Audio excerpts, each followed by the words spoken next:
It's Mick in Memphis. Charles in East Tennessee. Light it up. Kick back.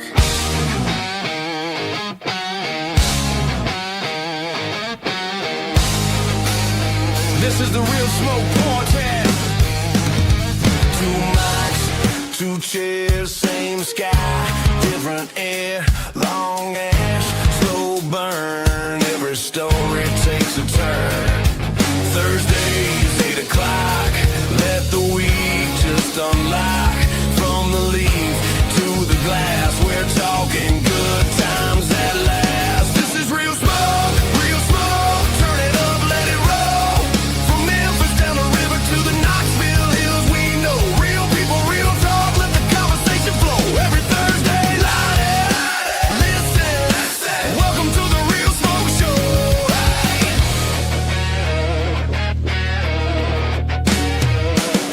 Cigars, small batch, perfect draw, perfect match. Whiskey whispers in the glass. Let the past and present clash.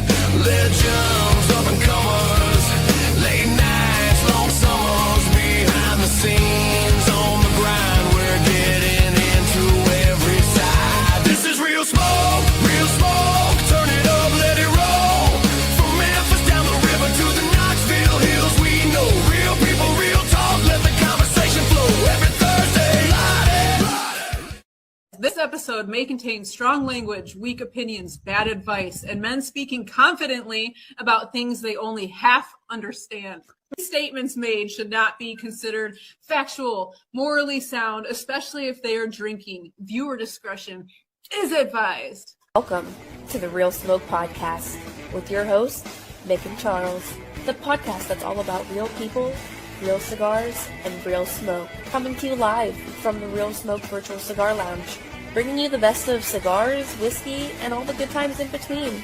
It's more than just a podcast, it's a community of cigar lovers. So grab your favorite smoke, pour a drink, and join us as we dive into all things cigars, whiskey, and just having a damn good time. This is the Real Smoke Podcast. What's up, everybody? Welcome to episode 78 of the Real Smoke Podcast. We are your hosts. That guy is Mick. Hey, I got the direction right this time. That guy is Mick. I am Charles, and we are here to bring you another 30 minutes because that's all we're going to be on here is 30 minutes, maybe an hour and a half or 2. 3. We don't know.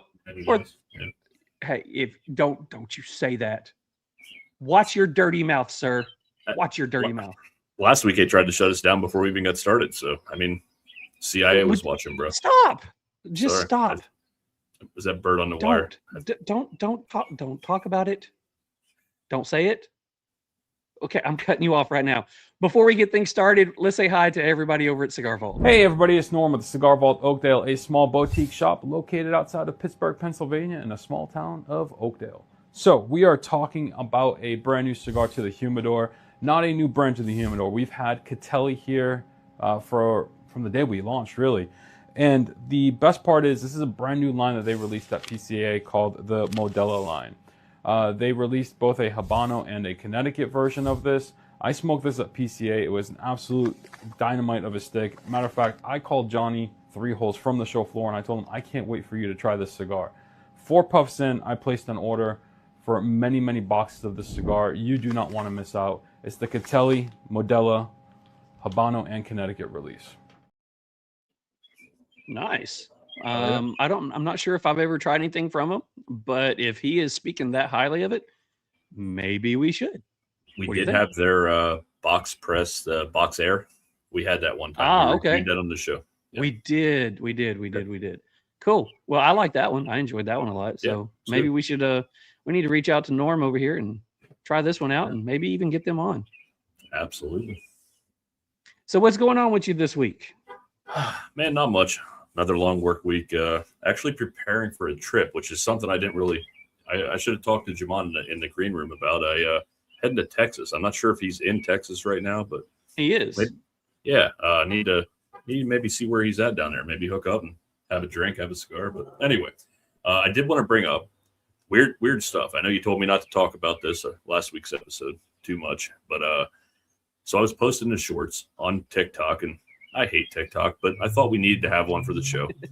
And all of our videos we don't have a great following on TikTok yet, man. We only got like 600-700 followers, and we got usually 300-400 views on 580 something. Okay, you look every day. 6-7. Oh, Jesus, Muddy. Why did I even ask? Anyway, so I posted that video about Zach from HGA talking about giants in Saudi Arabia or wherever it was. And it wasn't, no offense to Zach, it was a great story, but the clip I didn't think was one of our best clips. The thing got like 10,000 views in a day. So I'm like, holy shit, we're finally blowing up on TikTok. The next one got like 3 views. So I don't understand TikTok. I don't know how the algorithm works. I'm apparently terrible at it, but check out the video. Get us a few more. So I will say this, and this goes into something that we'll talk about here in a second, but a lot of our TikTok or YouTube shorts, they get okay views. I mean, we get a few that get, 400, 500, 600 on there. Every one from this one, from the moment they go, they get shot down. I think we have one that did well. Every other one is like under 5 views. Yeah, it's crazy. YouTube absolutely hated those videos, and they did not like the episode. And no. I mean, as you can tell, we advertised that show for a week from beginning to end. How many technical difficulties could we have put up in just the first 5 minutes? Yeah, your headphones that work every week would not work. They're and the working ones you now. used before that would not work, and then you couldn't hear me. What a mess, man! It was horrible. Yeah, they were cutting us off. Yeah. Man. So anyway, so speaking of YouTube Shorts, yeah, I didn't get to thank Mark yet. I got a box from him yesterday, and just being busy yesterday and today, didn't get a chance to reach out to him, but I will reach out to him, and if he's watching tonight, he'll know from here. But Mark sent in a care package that's got some cigars, some cutters, some lighters, and he sent in a few hats before that we have yet to give away. Next week, we are going to do a Katie Cigar giveaway, and it's going to be a care package from Katie Cigars. How do you enter to win? You have to go onto our YouTube channel, and you have to comment on our shorts. It doesn't count if you comment on the video. Hey, if you want to comment on the episode, we'd love that too. But you have to go comment on the shorts. So every time you comment on the shorts, I think we do 12 or 14 shorts from the episode. So you have a chance of winning 12 to 14 different spots to be entered in to win. And what we'll do is I will list them all. I will have Mick pick a random number, and I will just go through and pick who it's going to be. And then basically all you do is contact me on YouTube from that channel name, and that's how you'll win. So starting tomorrow, I think Friday gets 1 short. Everything after that till Thursday gets 2 a day. I think we come out at 4 and 6 in the evening. So 4 o'clock and 6 o'clock, those are when they come out there. So help us out. No, it's not. It would be 6 and 7 o'clock in the evening, I should say. I did. So go help us out with that. Go. I'm kind of doing it to test the algorithm just to see if I can get some more boost going out that way. And speaking of YouTube, we hit 600. We did. We hit 600. It was in my notes as well. And if you're watching tonight or tune in a little bit later or watch this later, hit the damn subscribe button. It's really not hurting anybody. It's okay. But yeah, 600, man. Congrats. We're I think most of you guys heard this. Our goal was 1,000 on YouTube by the end of the year and 10,000 on Instagram. And I'm still pretty confident we can get there. But man, YouTube is slow lately. So any help's appreciated, guys. We appreciate it. 100%. So just going back and when we hit our last goal on YouTube or Instagram, I can't remember which one, I actually, divided the numbers by what we have left and where we've gone so far. And if we keep at the pace that we're going, last month, we were on track to do a little over 1,000 on YouTube. Right now, with it slowing down the last month, we're probably on track to hit around the upper 8s, lower 9s. Instagram, we're on track to hit right at 1,100 if people keep joining us. So, well, we're on track to get to 1,100 right now. 11,000. Or 11,000. Yeah. Yeah. 11,000. So help us out. Help us get to those. I mean, 1,000 and 10,000. And by the end of the year. You guys all hear me say this all the time. We're just trying to grow our community, and we're just trying to give back. I mean, we don't ever make a penny off this show. We put it all right back into prizes, giveaways, the show itself. So, I mean, we're just trying to grow this community, and we love what we've done so far. But man, we want to hit those numbers. We want to actually know where we're at and kind of establish our place in this community. So speaking of prizes, we do have two $25 gift cards to give away from the Cigar Vault. Mick, what hashtags do they need to use tonight? Tonight is hashtag Real Smoke Pat, and that's for our Patreon. PAT. And hashtag Real Smoke New for any person who has never won a prize from us. We want to give back to you. So we talked this over with Norm a little bit. We're trying to grow that Patreon community for all of us so we can continue to give back, have these Zoom herfs. We're actually doing our first one coming up here in a couple of weeks. I know we've been saying that, but we actually kind of have it scheduled now. We'll be reaching out to everybody soon. I did talk to Haze Gray. They're going to be our first guest when we're ready for that. So I didn't tell you that till right now. So yeah, it's going to be great. So just a chance to hang out with them, smoke a cigar, and hang out in a private Zoom herf with Haze Gray. So join Patreon if you're not. It's a great, great deal. Well, you've already opened the door, so why don't you go ahead and tell people about the Real Smoke Patreon? Yeah, the Real Smoke Ashtray Illuminati, $5 a month gets you 15% off at Cigar Vault. I say this every week, but that alone pays for itself to get your $5 back. Sticker pack, shout out on IG, name on the show credits, members only Discord, which we talked about. Ask guest questions. Is there a second page to that? No, not a second page. Okay, that's cool. We lost the second page. There is. Oh, there we go. Sneak peek at guests, enter to win quarterly prize packs, ability to attend a monthly Zoom herf, which I guess that's what we just talked about, ability to talk with and ask questions to the Zoom guests. So yeah, I mean, there's a lot going on there. We're excited to roll out this Zoom that we're going to be doing soon. It's going to be fun. And so really quickly, the reason nothing. The reason that the page didn't come up was everything froze for just a second on my end. So again, these technical difficulties could be brought to you by yourself. You never know. If you interested in sponsoring this one, jump out and reach out to us. Love it. Really quickly, let's go ahead. Since he jumped into the Patreon, let's go backwards a little bit. Let's talk about Smoke In Cigar of the Month Club. For that price right there, you'll get 5 cigars each month. And if you use our code Real Smoke New, that's Real Smoke NEW, you'll get a free torch lighter and a perfect cutter. We absolutely love what they're doing. Each pack that we get in from them, absolute bangers. Unlike a lot of the Cigar of the Month clubs, 1 month is hit, 1 month is miss. I will say that out of the cigars that we get from them, I have enjoyed just about every one. I mean, yeah, there's going to be a couple in each pack that I may not enjoy. Palate-wise, but yeah, they're great cigars. It's palate-wise. It's not that they're bad cigars. It's just not my palate. There may be 3 Connecticut's in there, and it's just not my palate. So, guys, go check them out. Again, use code Real Smoke New. Uh-oh, it's starting to rain. It's Thursday. It's summer. We know that's going to happen. I took a chance by sitting outside tonight because it's supposed to rain later. So if you see me mad dashing, you know what happened. But here we are. We're going to try it. Mick, really quickly, you want to go ahead and tell everybody about the new shirt drop? Sure. Yeah, we did a so we're still having a little issue with like 2 of the shirts uploading, but we did a new shirt drop for Built for Those Who Serve, Rep Your Squad, Represent the Mission. So we have one for fire, police, mail, EMS, dispatch, rescue, and hazmat. There's also going to be a corrections one that I'm having issues somehow uploading. And I think there was another one that got missed in there too. But yeah, great shirts. Support your field, your trade, your mission. Yeah. And yeah, go get a shirt. Sheriff's Department. That was the other one. I don't know what's going on with that, but we'll figure it out. So I'm going to have to do the whole mute myself, unmute myself, just like you have to do sometime with the geese. But it would not be baseball season unless I brought this one up.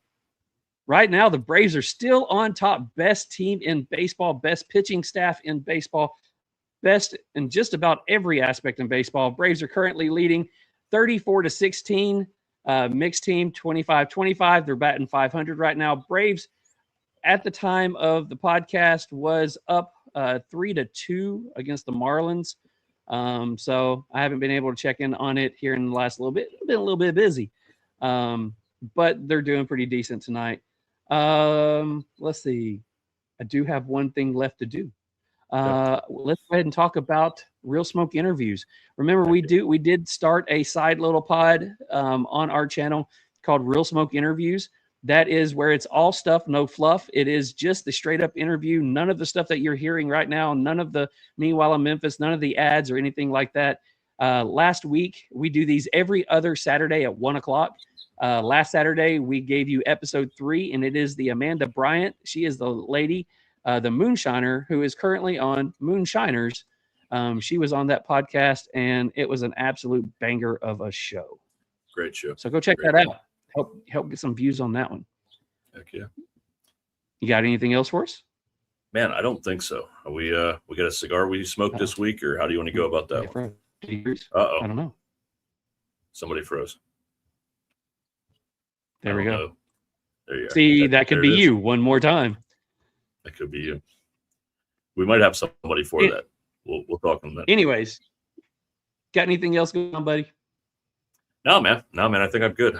Just excited for our guest tonight, man. I'm really excited to bring him on. We've been looking forward to this one for a while. He was gracious enough to reschedule when we had some family stuff come up, and that's probably the second time ever we've had to reschedule. So we appreciate him rescheduling, and we're excited for tonight, man. He's going to be a great guest. So. Well, I will say the postal system decided to hold back some cigars. I know you got yours today at the very last moment. Mine is somewhere in Atlanta right now. So for tonight's show, we did not get a chance to review one of these cigars, but we did review a cigar. So what we will do is one of our shows coming up, we will do one of the Definition cigars for that show. But tonight's cigar, let's go ahead and talk about that one. Tonight's cigar is brought to you by XIII Knives. Hey guys, this is Robert over at XIII Knives. I just got back from New Orleans, PCA 2026. A lot of great things, a lot of great cigars that are coming your way this year. I want to give a shout out, more than just plugging this, I want to give a shout out to a few of the cigars that I love, a few of the brands that I really think a whole lot about. Andre and Zach over at HDA, props to you guys. Some great stuff coming this year. Lou at Lure, the guys at Cavalier, Neil Garcia, Jake Wyatt, they got some really beautiful stuff. They just have their plant down in Honduras, and so they got a lot of great cigars coming your way. Just a lot of good stuff. Kevin and Big Tony over at Artista. Artista has some great stuff coming out. Go check them out. If they're not in your local brick and mortar, I would highly recommend you guys ask for those guys to come your way. And now, one of the things that all those guys have in common, they all have the badass bulldog cutter. They all love it. So, again, if that's not in your local brick and mortar, I highly recommend that you go there and pitch a fit. Just stomp on the ground and say, we're mad as hell and we're not going to take it anymore. Get this thing in my lounge. I need it. And again, thank you to all you guys out there. Thanks to Charles and Mick of Real Smoke. You guys are amazing. Thanks for putting up with me and some of my crappy video. Thanks to that car that just drove by. And thanks to this beautiful flag, this great country we live in. Peace out, guys. Have a great day. Love it. The car that drove by. Love it. I love it. So good. Tonight's cigar. Tonight, well, this past week we reviewed the Mayflower cigar Dream, the wrapper, Connecticut broadleaf, binder, Mexican San Andres, filler, Nicaraguan, size 5.5 by 50, and the price is right there on your screen. And again, that's brought to you by XIII Knives and the car that drove by. Brought to you by the car that drove by. All right, so let's go ahead and get ready to get our guy on the air tonight. We do have our guest. Our guest is brought to you by Destination Cigars. Step into the world of cigars like never before at Destination Cigar Lounge, home of the exclusive Allegory cigar brand. Whether you're kicking back at Governor's Crossing in Sevierville, Tennessee, or soaking up the rich aroma at Almost Havana in Hurricane, West Virginia, every visit is an adventure. From top-tiered cigars to expert recommendations and a laid-back atmosphere, it's the perfect place to relax, connect, and enjoy the craft.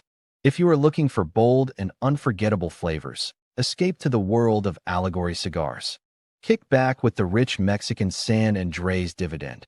Enjoy the smooth intrigue of the censored Sumatra, or fire up the bold and flavorful Escape Habano. For more information, you can follow them on Instagram at destination_cigars, or you can explore more by visiting them online at destinationcigarlounge.com, or take a journey to one of their 3 locations in West Virginia and Tennessee. No matter where your cigar journey takes you, every blend is an experience worth savoring. Where the road ends, the perfect smoke begins at Destination Cigar Lounge. And here we go. Our guest tonight is Jamond with Definition Cigars. What's going on, bud? Uh-oh. I got you. You can't hear us. There we go. No. Yeah. Yeah, there we go. What up, fellas? What's up, brother? You doing all right, man? Man, I'm hanging in here, man. Y'all got some really cool shit, man. I appreciate it. That's We, mostly we try to make this look kind of professional, even though we're not. We try to make it appear that way. Top shelf. Oh yeah. Man, so I know we talked in the green room a little bit, man, but welcome aboard, man. I've been looking forward to this one for a long time, man. We've been following you since pretty much day one, and we've truly enjoyed your cigars. And I do have a comment later about the bands that I think you'll love and hate at the same time, but we'll get into that later when we get into the cigar. All right, cool. Man. But let everybody know a little bit. Just let them know who you are, man, and we'll get started. Yeah. What's up, everybody? Jamond Hackley of Definition Cigars. From the Washington, D.C., DMV area originally. So that's where cigars were birthed in my life through my grandfather, who was just a tobacco enthusiast, whether it was pipe or cigar or what have you. He is the reason that I have the passion that I do. And like everybody here, just tobacco and cigars specifically is something that resonates with me, and our community that we all share together is just a bonus with being able to, smoke a premium cigar. Couldn't said it any better myself. I mean, that is exactly, I think everybody who's in this industry, that's kind of the way we feel. Yeah. That's pretty awesome. So one of the things I like to do, I know that you've been on quite a few podcasts, and probably the first question you get asked is, how'd you get into cigars? Yeah. And that's not what we do. That's probably later. But what everybody knows us for is basically going back in time. So you said you came out, you was on the East Coast. Yeah. Let's talk about growing up. Where did you grow up? What kind of kid was you when you grew up? Yeah. Tell us about life as a youngin'. Yeah. Grew up Northern Virginia, a smaller town about 50 miles just outside of DC. So it was further enough away to enjoy going fishing, getting in the pickup truck with my grandfather, listening to bluegrass music or Charlie Pride or Hank Williams, and driving an hour or so to West Virginia to fill up gallon jugs of spring water, but also close enough to DC where we could enjoy our time in the city and our favorite sports teams and that sort of thing. So had a very good mixture of the opportunity to be a part of the city, but a smaller, less fast upbringing.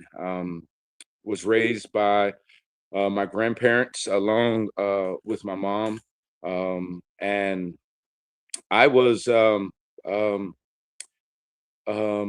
curious child. I had my I say had, I'll correct that. I experienced my first cigar at 8 years old. So my grandfather kind of being my guy, and wanting to emulate him. He was a truck driver, so there would be some days that he wasn't at the house. But one specific day, I felt it to be the right thing to go into his humidor and pull out one of those double Maduro looking Thompson's mail order cigars. You know, back in the day, they didn't come with no bands or shit like that on it. They were just dark, and they had one job, is just to be strong. So in the hastiness of probably stealing something for the first time, I grabbed the cigar and go to my nanny's in her kitchen. I grabbed a butter knife and grabbed a book of matches, and I ran to the backyard. We had a pretty nice sized backyard. At the time, I didn't respect the size of the backyard, but by the time I was 13 and 14 and had to push mow that lawn, I had a great respect for that lawn. So I run into the back of the yard,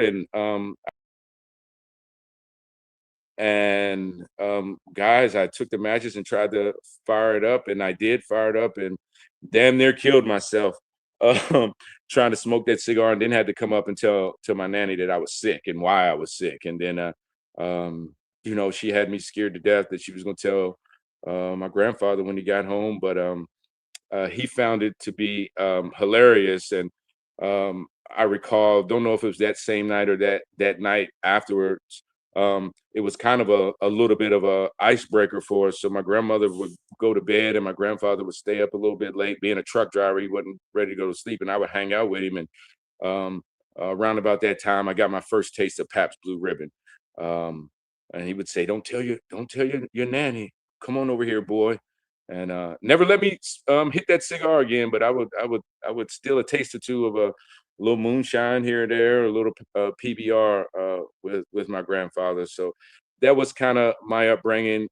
Cigars, and how I approach those. And looking back at pictures as an adult, everything, birthday parties, Christmases, anything. My grandfather loved to host people at the house, and you understood that you was going to be around cigar smoke with my grandfather. So all those pictures that I have of my upbringing, he's in those pictures with an old cigar right in his mouth like that, in every picture. So cigars mean a great deal to me and to my family, and just the impact of what it meant for our community, to know my grandfather as kind of being like taboo back in those days. You're talking about the early 80s, and not a lot of people are smoking, you know, like they do now. There wasn't a ton of lounges, but that was his thing. And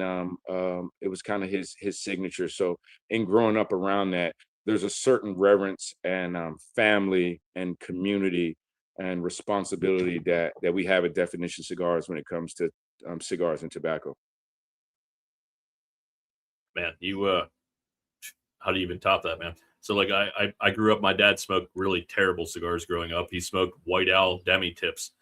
He smoked them every time we went fishing, every time we went camping, and a lot of the time like hunting, like at the hunting cabin when we were all back around the hunting cabin. And cigars to me, it reminds me of my dad regardless. My dad's 92 right now, and he's not in the best of health and whatever. And but every time I have a cigar, it somehow takes me back to that memory. I got to imagine for you, that's part of the love for the industry and the brand and everything that you do is because of your grandfather.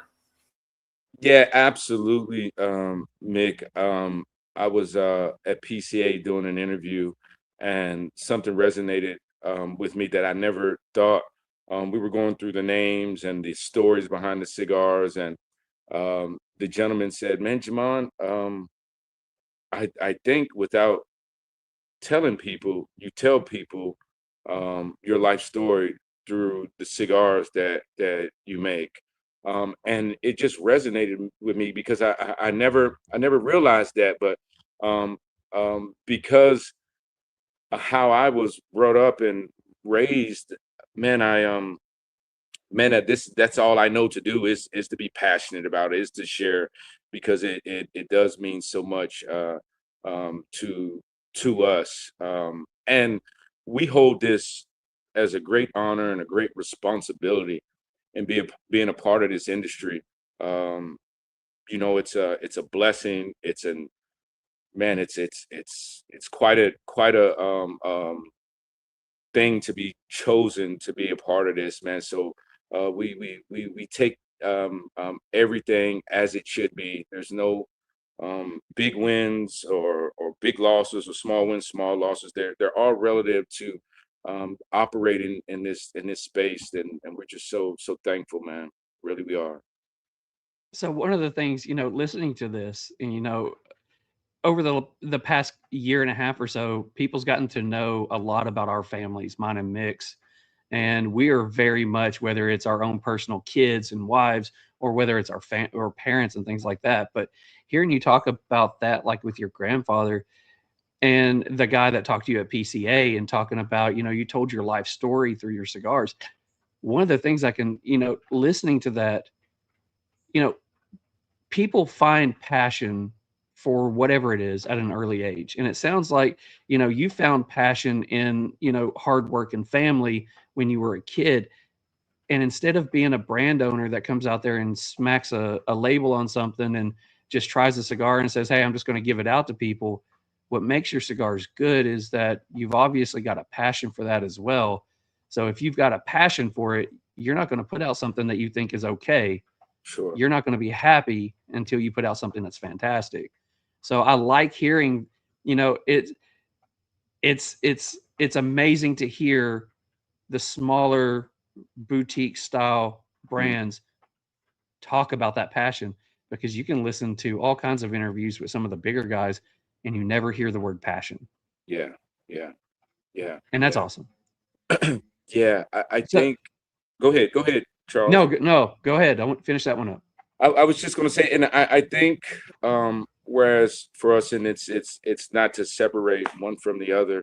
I think those guys, they have a lot of objectives that they need to reach in terms of being big business. And I've had the opportunity to spend some time with some of those guys, and for us who are kind of boots on the ground guys, the passion. I believe they have the passion too, but we're still going to Esteli, walking through dirt, getting dirty, lifting bales. You know what I'm saying? Going through some of the longer process. Not that some of the others aren't. I'm just speaking specifically from my end. So it keeps that passion fire extremely hot. When you're there, you're in the bodega and you're deveining leaves alongside of some of the men and women there, or you just go up to the rolling floor and just sit in there and take in what's taking place, and understanding that in 9 to 12 months what is happening in front of you will be in a retail store where someone has the opportunity to enjoy this, but this is where the magic happens at. So you have passion for what you're doing, but there is also a reverence that you have for those men and women who are like, they're executing your vision, like, you know what I mean, and they're making $2 a day or whatever it is, and you're sitting there with them and you're hearing their stories, and you're understanding them. So that's another side of the passion. Charles, is where I was going. So not that those bigger brands have lost it. It's just there's a different energy for us at this boutique company, with why that passion fire just burns so hot. Oh, I completely get that one.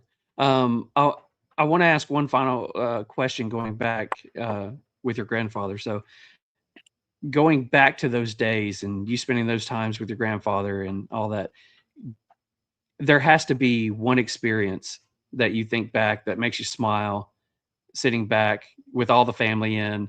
Give me one of those. Yeah. I was 17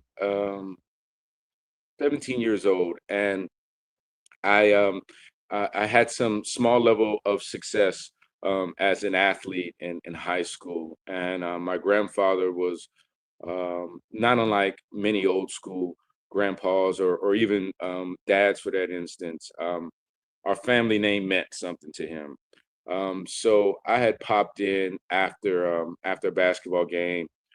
Being a teenager, I wanted to come and drop my bag off, and then I was going to go back out to a party, one of those house parties we all went to at high school. And I came in the house, and he was cutting a cigar, and so I'm dating myself. You're talking about 96.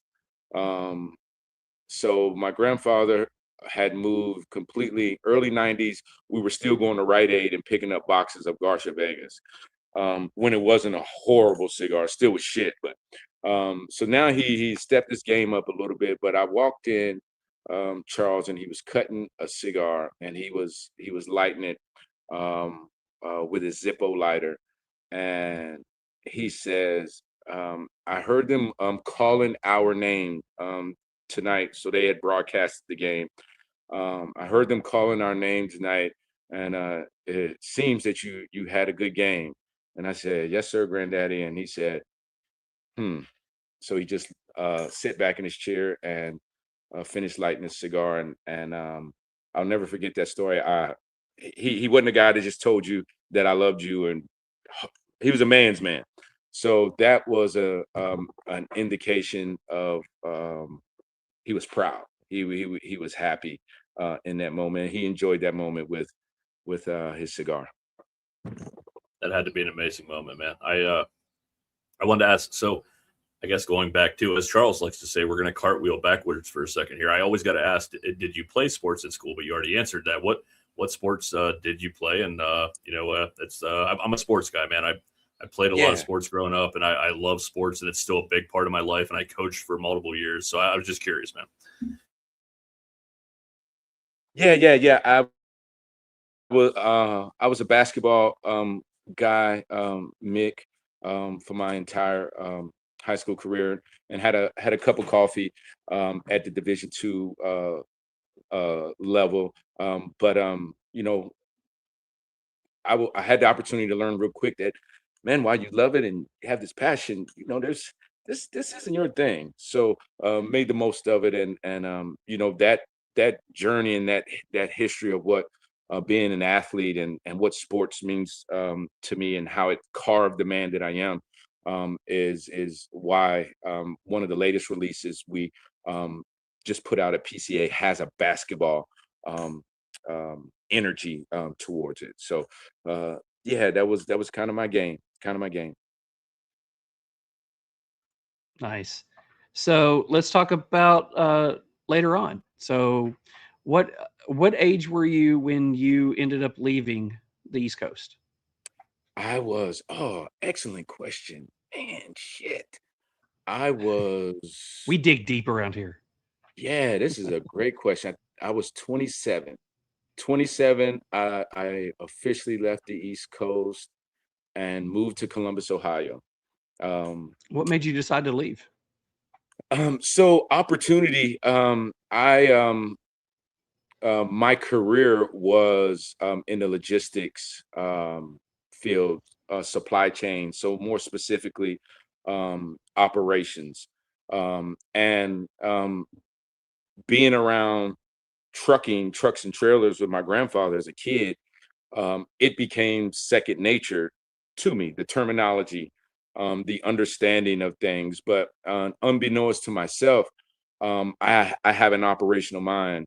At university, I was an English major with a minor in radio and television broadcasting. So I wanted to be a sports broadcaster. If the basketball thing didn't work, that was my thing. But I had an operational mind, and I got into the trucking industry. And because of the experience with my grandfather, I just had some things, but the operation stuff popped out. So I was fast tracked through the company because of my mind. And I took a promotion to Columbus, Ohio, to run an operation out there, and was there for 4 years doing that. And the winters just became too much for me.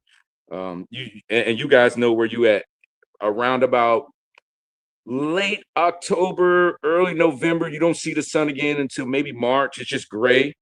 And by the fourth year, guys, I was like, man, I went through a couple remote starts on my SUV, and man, it's just brutal. Walking to the office with long johns on under my slacks.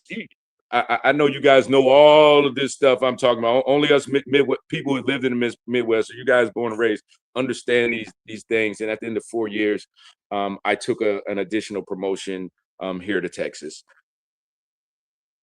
But Bro, go ahead. I was just gonna say real quick, I had lived my first 40 some years of my life in Pennsylvania.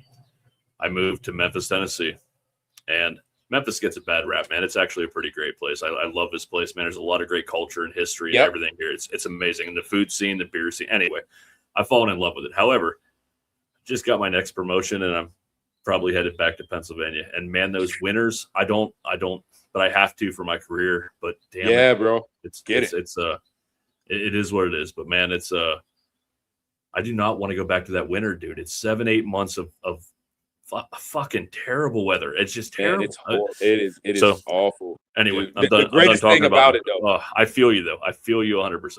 So the greatest thing about it, and I'm not a Buckeye fan at all, but I have to give credit where credit is due.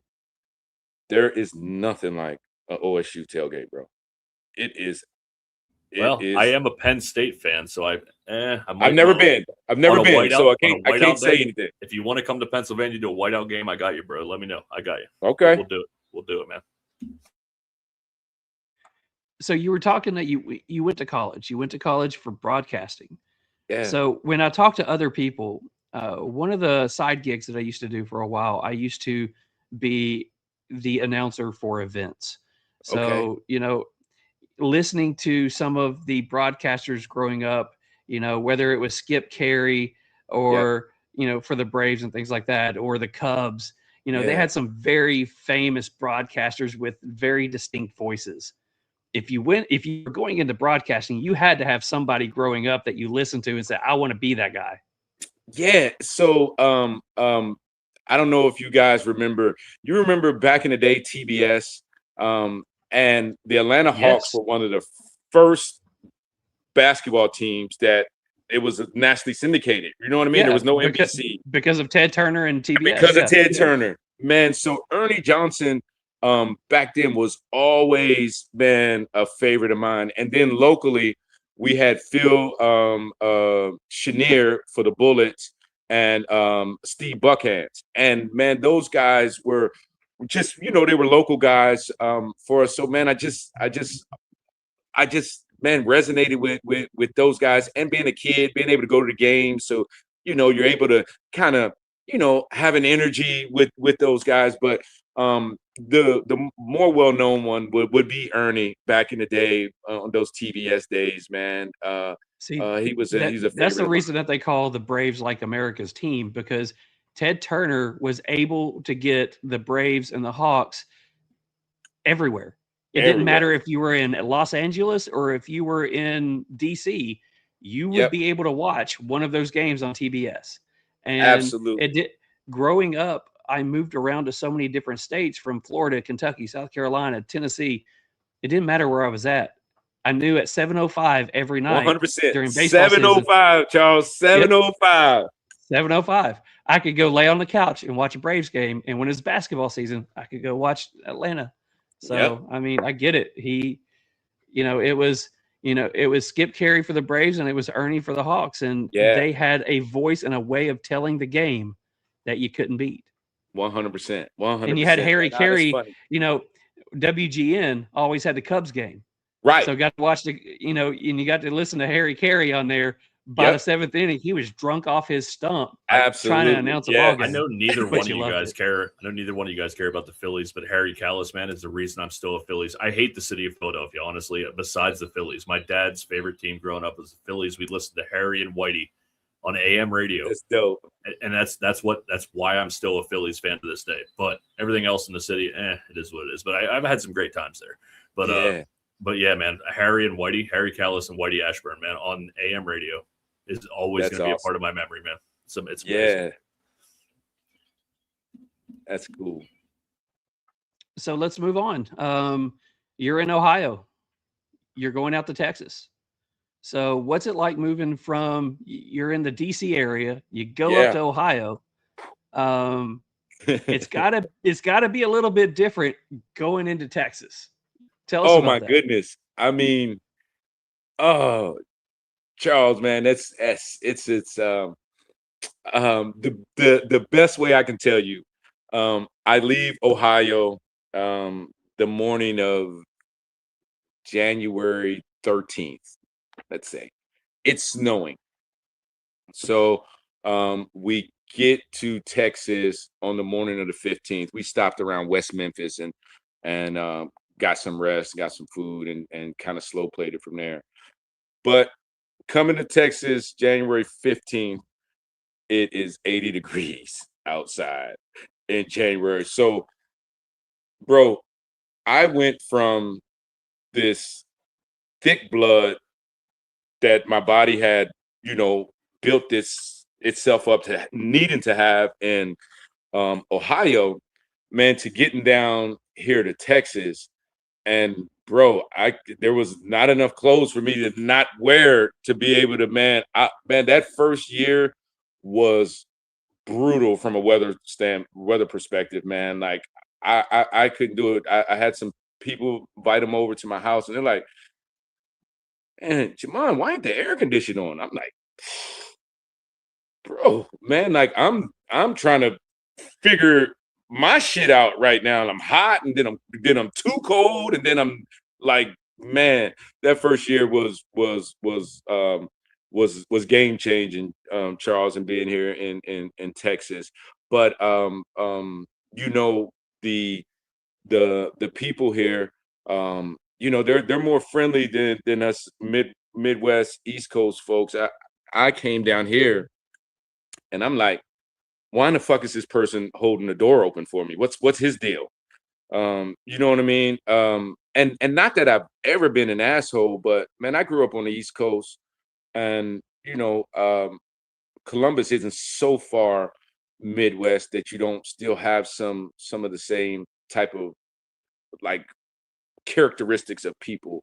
So when I first got to Texas, my boss, he was like, Jamond, you're doing a great job. We're pleased to have you on the team. But Texas people are a little bit different from the East Coast. So, hey, I want you to take this next week off.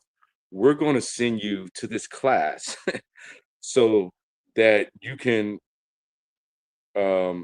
assimilate to how Texas people are. So it was more so, Charles and Mick, it was kind of like a sensitivity class. So like I'm in there feeling some type of way about myself. Like, man, I know who raised me. I know I'm not a dick. Oh, excuse me. I know I'm not an asshole. Like I'm nice to people. But man, and I look back on it now as at the age that I am at, and it was a great thing. It helped me to be able to identify the rooms that I'm in,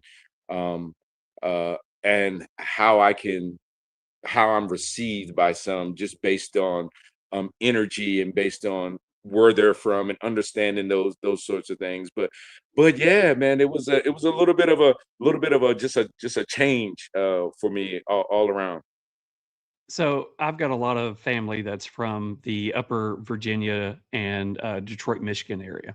Okay. So one of the things that was always when they talked about when they came down here, it was living up north was more along the lines of, I'll be friends with you when you give me a reason to, or I'll trust you when you give me a reason to trust you. In the South, it's, I'm going to trust you and I'm going to be friends with you until you show me not to. And it's one of those, it's like everybody will blindly care about you until you cross them. But when you cross them, you're done. Yep. So you were talking about going from Ohio to Texas. Same experience. I was living in Florida. Christmas Eve, my dad, the best thing that ever happened to us is we left Florida. So Christmas Eve, my brother is swimming in my next door neighbor's pool. It's 90 degrees Christmas Eve. And we're packing up the U-Haul. I'm middle school age. We drive all the way up to Eastern Kentucky, right outside West Virginia. And we get up there. You got to understand, we don't own anything that's not shorts and tank tops. 100%. We get up there and it's a foot of snow on the ground and we have no pants. We have no long sleeve shirts. It's absolutely a culture shock. I go into I was in outside of Orlando. So we were in a suburb of Orlando going into my 8th grade class. 100% of us graduated 8th grade because there was only 8 of us. Right. In Florida, my 8th grade class was 600. Mm-hmm. So that I get that crazy culture shock. Yeah. So you're in Texas. Let's talk about Texas. So going through, whether it's from Virginia to Ohio to Texas, are you still enjoying cigars along the way, or is this something that's been in the back burner? Yeah, great pin and story. So moving from Virginia to Ohio, I'm dabbling. I am dabbling. I'm dabbling a little bit. Really not into it as far as wrapper, binder, filler just yet. I'm kind of feeling my way. By the time I leave Ohio, was there 4 years. I'm now going to the lounge 3 times a week. So my barber at the time, his name was Ron. I found out he liked smoking. What's the greatest thing to do with someone that's already a friend?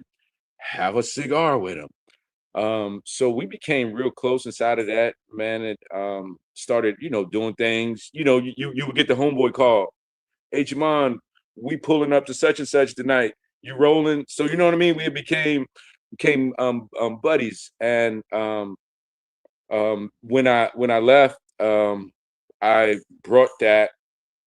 Now I'm fully in. So as you guys probably have done, do when you go to another city, whether you're living there or you're spending time there for work or whatever, the first thing I do is go to the lounge. So inside of moving to Texas, I've had some assignments where I've had to stay in another city for 4 or 5 days, but I always came back to Texas, and I've had to do that 2 or 3 times. So I've had to, kind of not reinvent, but learn a new city. So what's the default thing to do to learn the city, learn what's going on? We go to the lounge. And so I did that in coming to Texas, and that's how I got the lay of the land so much faster than I would and trying to prod through building relationships with people at work, and then that weird ass shit that goes there. So now you're hanging out with people you work with, and that can just be problematic in itself. But going to the lounge, I was able to meet people, was able to understand the city a little bit more, and then I became a part of this cigar culture that is Dallas, Texas, and have seen so many lounges pop up and been a part of the boom of cigars in our industry. So yeah, that's pretty much how it went, Charles. So before I'm going to let Mick jump in here in just a second. I just wanted to give everybody a chance on here. Make sure, guys, tonight, if you have any questions, post them on there. If there are any direct questions to Jamond or either of us, I know we got a couple that we'll get into later. Make sure you put them in the chat. Also, tonight's hashtags are hashtag Real Smoke Pat, P-A-T. That's for any of our Patreons on here. You have a chance to win something tonight, as well as hashtag Real Smoke New. That is for anybody who has not won anything with us before. Mick, go ahead. I think I froze last time I tried to say something. This technical difficulty is brought to you by. Anyway, so yeah. So first off, I've heard you say it on multiple other podcasts, man, that everything you've done in the past has kind of shaped you into who you are today. And I think the stories you've just told with moving around and kind of figuring out, and the cigar culture has obviously played a part in that with the people you've met, the people you know still currently. And I also heard you say that, kind of every day you wake up, you try to be better than you were yesterday, no matter whether it be, spiritually, mentally, strength wise, whatever. And I think all that plays or is a testament to what you're saying, man, with moving around and figuring out who you are and where you are and how this all ties together. I mean, I think it's a great thing. I just kind of wanted to bring that up as we go through this. Yeah, man, appreciate that, Mick.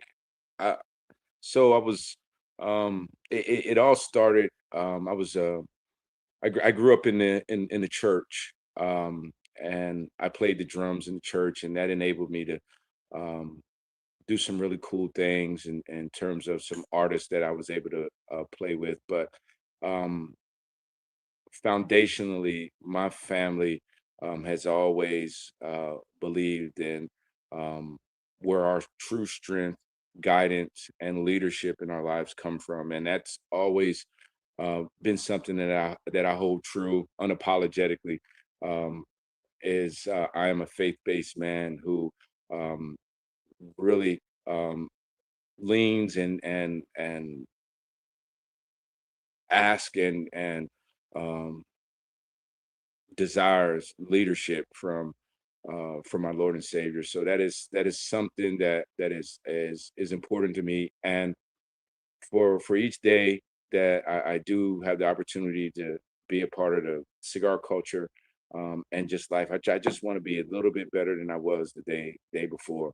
And that's the goal. That's the goal.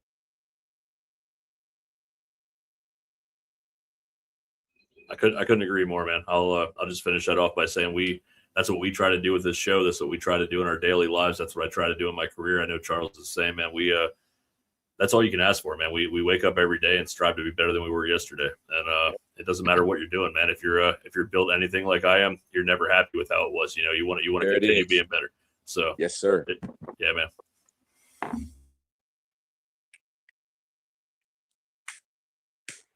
Did Charles freeze now? Oh man, this I is think, great. yeah, It's Charles him has a this frozen time. face. Oh, there he is. Okay. There he is. Yeah, I'm going through some freezing moments. We have a big ass storm coming in, and it is beating us down right now. So, um, let's go into you're in Texas. That's where you're at right now. So, Yeah. how does somebody who's working in logistics go from I'm enjoying cigars with my guys to thinking I think I want to do my own thing? Man, great question. So, um, by this time, I've become a little bit of a student, um, wrapper, binder, filler, double. What are you enjoying? So Yeah, you were talking about you were dabbling in going into certain lounges. What are some of the things that you were enjoying along the way to get you to where you're at the moment that you're thinking about this? yeah. At the time, and I still am, a huge Tatawai fan. Whenever I see them, um, in a lounge that I go into, I buy a box. The first cigar that really got the engine going around creativity and what tobacco is able to really do and the impact was the Tatawahe Havana 6, but the Bellicoso size. The other sizes um, are good, but that Bellicoso size um, resonated to me in a way um, that springboarded this m- uh, mind for creativity. Um, I have to give it up to that cigar. Outside of that, I was um, smoking Padrones, and I was anytime that there would be a boutique cigar. Back then, 2018, 2017, for whatever reason, some of those guys still aren't around.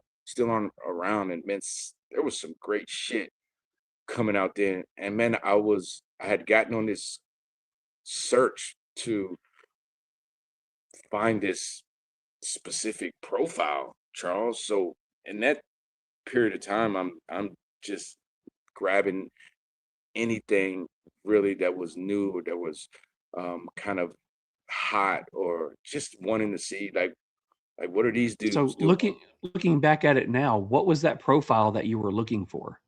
That's the magic of it. I'm still searching for it.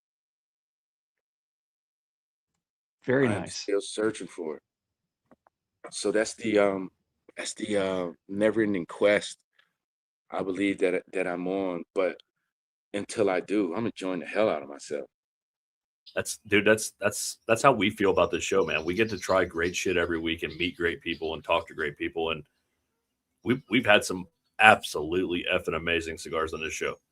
But have we still found the one?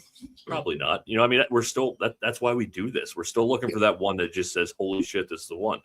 We may never find it, but the journey is just so fun along the way, man. Yeah, bro. There's been so many times that Mick and I will be talking about a cigar that we're smoking, and we came across it last year. We came across it this year, and we're like, this may be the best cigar. And then we smoke a different one, and it's like, I don't know. Right. This could be it too. Right. So I enjoy that. The fact that, you're on that quest. Yeah. That quest is to find that cigar. And instead of just saying this is going to be how many people do you know that's a Drew Estate head that there's nothing that's going to be better, or a Padron head, or a Plasencia head, and they won't give it up. But then to hear somebody say, I haven't found that cigar yet. I've smoked some great cigars. Yeah. Just haven't found that one yet. Yeah. So that's great. Yeah, that's the journey, fellas. I'm on the same journey you guys are on, just in a different way.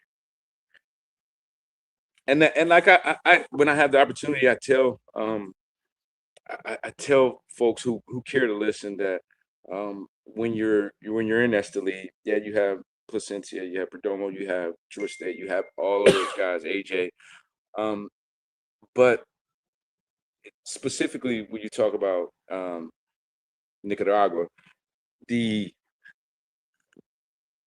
materials and resources and the tobacco, it's a big community. So like when someone says, hey, I'm just a ex-smoker, like you said, Charles, or man, a lot of times you're finding tobacco from this company or that company or this company in my cigars or someone else's cigars, and you get so fixated on just saying I'm a Drew Estate guy, and I get it. It's I think it's an American thing, right? We are loyal. I think it's comfortable. I think it's comfortable too.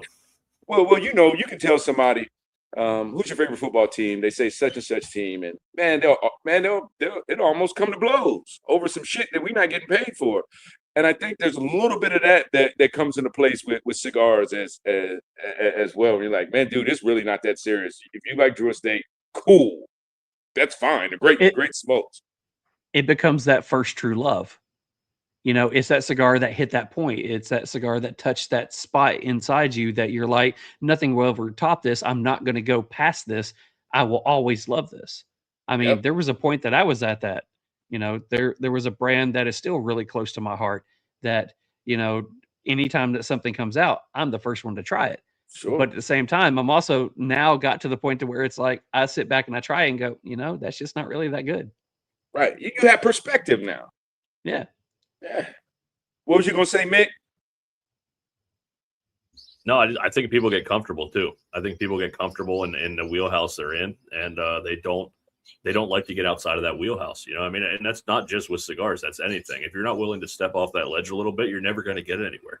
So to me, that's just I do believe it's a lot of comfort, and it's all the people that like Charles said, they find something they love and they stick with it. There's nothing wrong with that. But man, I couldn't imagine being on a different journey, man. I got probably 100+ different brands in my humidor right now. You know what I mean? And multiple ones of each. And I'm like, I don't have a day where I'm not happy about that. Decisions are hard some days, but I mean, I love it, man. It's what we do. Yeah, that's awesome.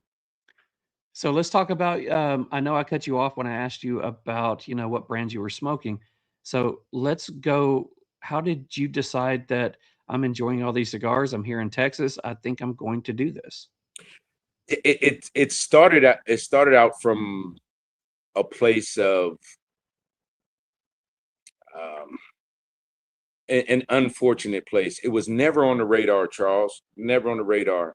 Um, some friends and I, being cigar smokers, we go to an event here in Dallas, and we're cigar smokers. We want to take advantage of the raffles and buy X get Y free, all that shit, right?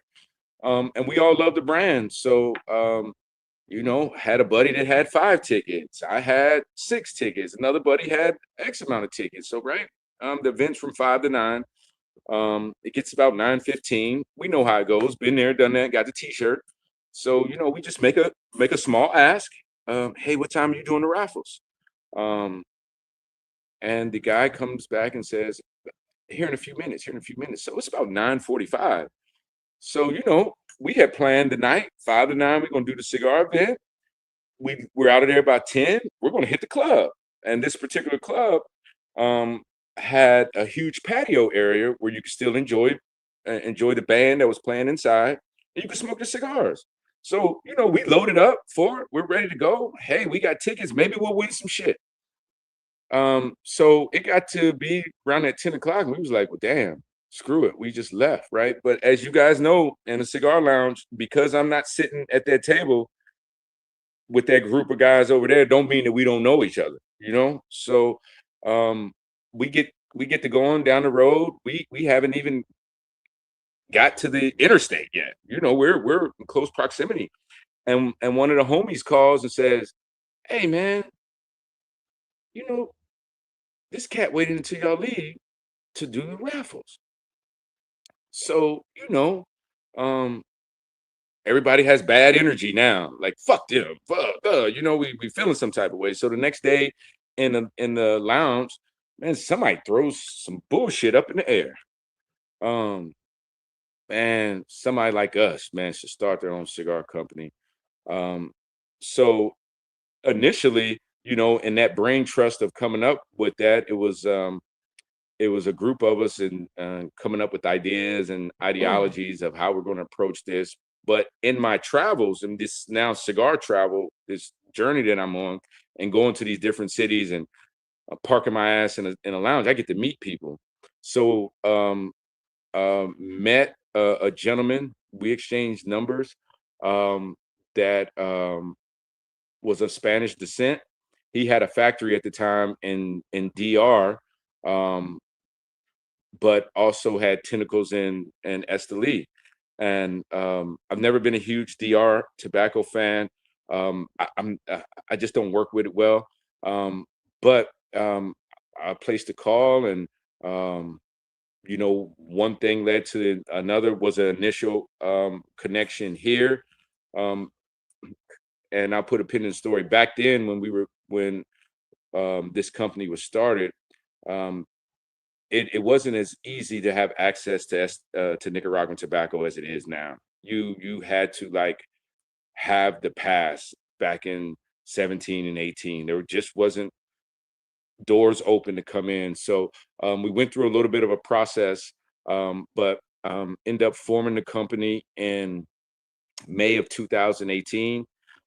April of 2018, and used all of April to come up with one cigar, and that started it all off. But Charles, this was started by someone being unkind.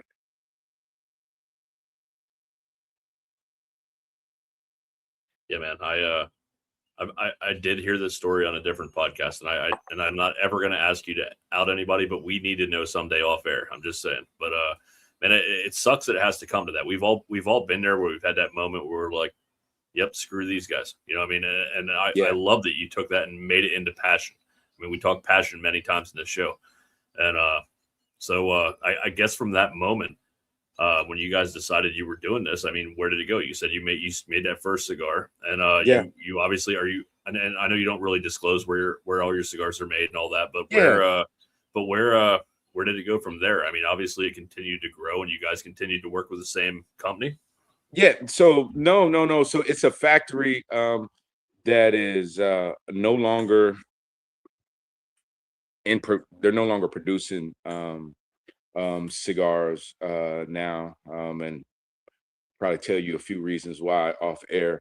But that first cigar, it was, you don't know what you don't know, right? So you're going through these paces, and you get your first batch, right? And then you notice on the second batch, they've taken a shortcut with the wrapper tobacco. Um, and they've done some different things. And man, Mick, if that experience wouldn't have happened to me, I don't know if we still be talking now. So while I was educated, on tobacco a little bit, it is nowhere near where I thought I was. So as a result of that, now you start understanding the importance of um, boots on the ground, and you start understanding Nicaraguan culture, and you start understanding some idiosyncrasies that can only be understood by experience. Um, so had some level of success with that cigar, and um, I would believe today, if we talked to the gentleman, he would say that the wrapper leaf was the same, and it just wasn't. So that relationship ended within the first year and a half or so there, just because of that. And you guys have been around the industry enough to know the horror stories of that people like me have had with this changing up blends and all that stuff. But what it did, it fast tracked my understanding of stuff with tobacco and what we do. So from there we transitioned to Tabacalera de Fabrica, and they've been a long-term partner of ours. As the company has grown, we do some other stuff inside of Esteli now, but that early period of that learning, and then as if you followed our story and if you smoked some of our cigars, um, you can follow my growth as well in the blends too. So going into you starting the company, how did you come up with the name? Why did you pick Definition? There has to Yeah, be a purpose behind that. 100%, the same reason that we found ourselves asking the question of why don't we do this? So Definition Cigars is representative of, we want the customer, we want the cigar smoker to define their own experience, not the experience of what they heard they should do with tobacco, what their buddy does, but approach this industry, or approach our community, wanting to have an individualized perspective around it so that you can get the most out of it. One of the things that are most common is that someone comes into the lounge and they will want to try something, or they want to smoke a cigar, they want to get into it, but their buddy Tim, who smokes League of Nines, well, man, I seen Tim smoke that. Like, man, give me one of those. Well, no, whoa, that's not it. You're not defining your experience. So having education, understanding where you're at. If you are a guy that drinks IPAs every day, or you drink vodka and water, if you want to get into cigars, while it may not immediately pair right then and there, I encourage anyone to start where you're at with it. Start where you're at. Do not go to a bourbon or scotch because you heard that cigars go well with that. That's not it. That is such a misnomer. Start where you're at, where you're most comfortable. If it's with an IPA, man, let's work with that. And then you can graduate, because so many people jump into our community and they have a bad experience because they tried to do something that somebody else told them to do with it. And now they hate cigars. And cigars has a bad rap for them now. No, I did that one time and gosh, man. Oh. But and more times than not, when I ask the question, well, what was your experience? I hear these same stories. So we just asked the person that's deciding to smoke a premium cigar is be yourself, define your own experience, find out what it means to smoke a cigar for yourself, not because of any of these smoking jack. You got to wear this to the lounge. You got to behave this way. You got to behave that way. Man, come in. Let's just smoke first. Let's just Hell yeah. smoke. That's all that other shit'll come. Let's just smoke. So that's what we're true to that. So we're gonna talk the bands. I told you earlier I was gonna bring this up. All right. So I got my plus and minus, man. All right. So I want to know your opinion, and I want to know. Obviously, we'll know the story behind it. I mean, I already know. I did my research, but I will tell all of our viewers the story behind it. But I'm going to give you my little side note first. So here's my plus. I honestly, it's a plus and a minus, I guess, at the same time. I don't know the name of most of your cigars. Yeah. But I know the fucking colors I like. So I mean, is that part of the nuance of it? Because like I'm like, man, there's a blue I'm fucking getting at. Or there. Okay, so when I was out at Industrial a few months ago, I was there with Mark from Katie, and he goes, bro, have you tried this one yet? I'm like, wow, that's one I have never even seen. It was a gold and black band. Yeah, that's the Neo. Holy Jesus, was that one of the best cigars I've had this year? It was unbelievable. But see, I had no idea what the name was. So tell us about the band and tell us if I'm way off base, if that's part of your game plan. Because if it is, it's brilliant. I mean, I love it. I know what color I like. Yeah. No, it's cool that you say that. So the original intention was just to stand out. I had fully depleted my 401k to give us capital. And being longtime smokers by that time, Mick, we kind of took a step back and understood that we didn't have the marketing budget of one of the big players to announce ourselves.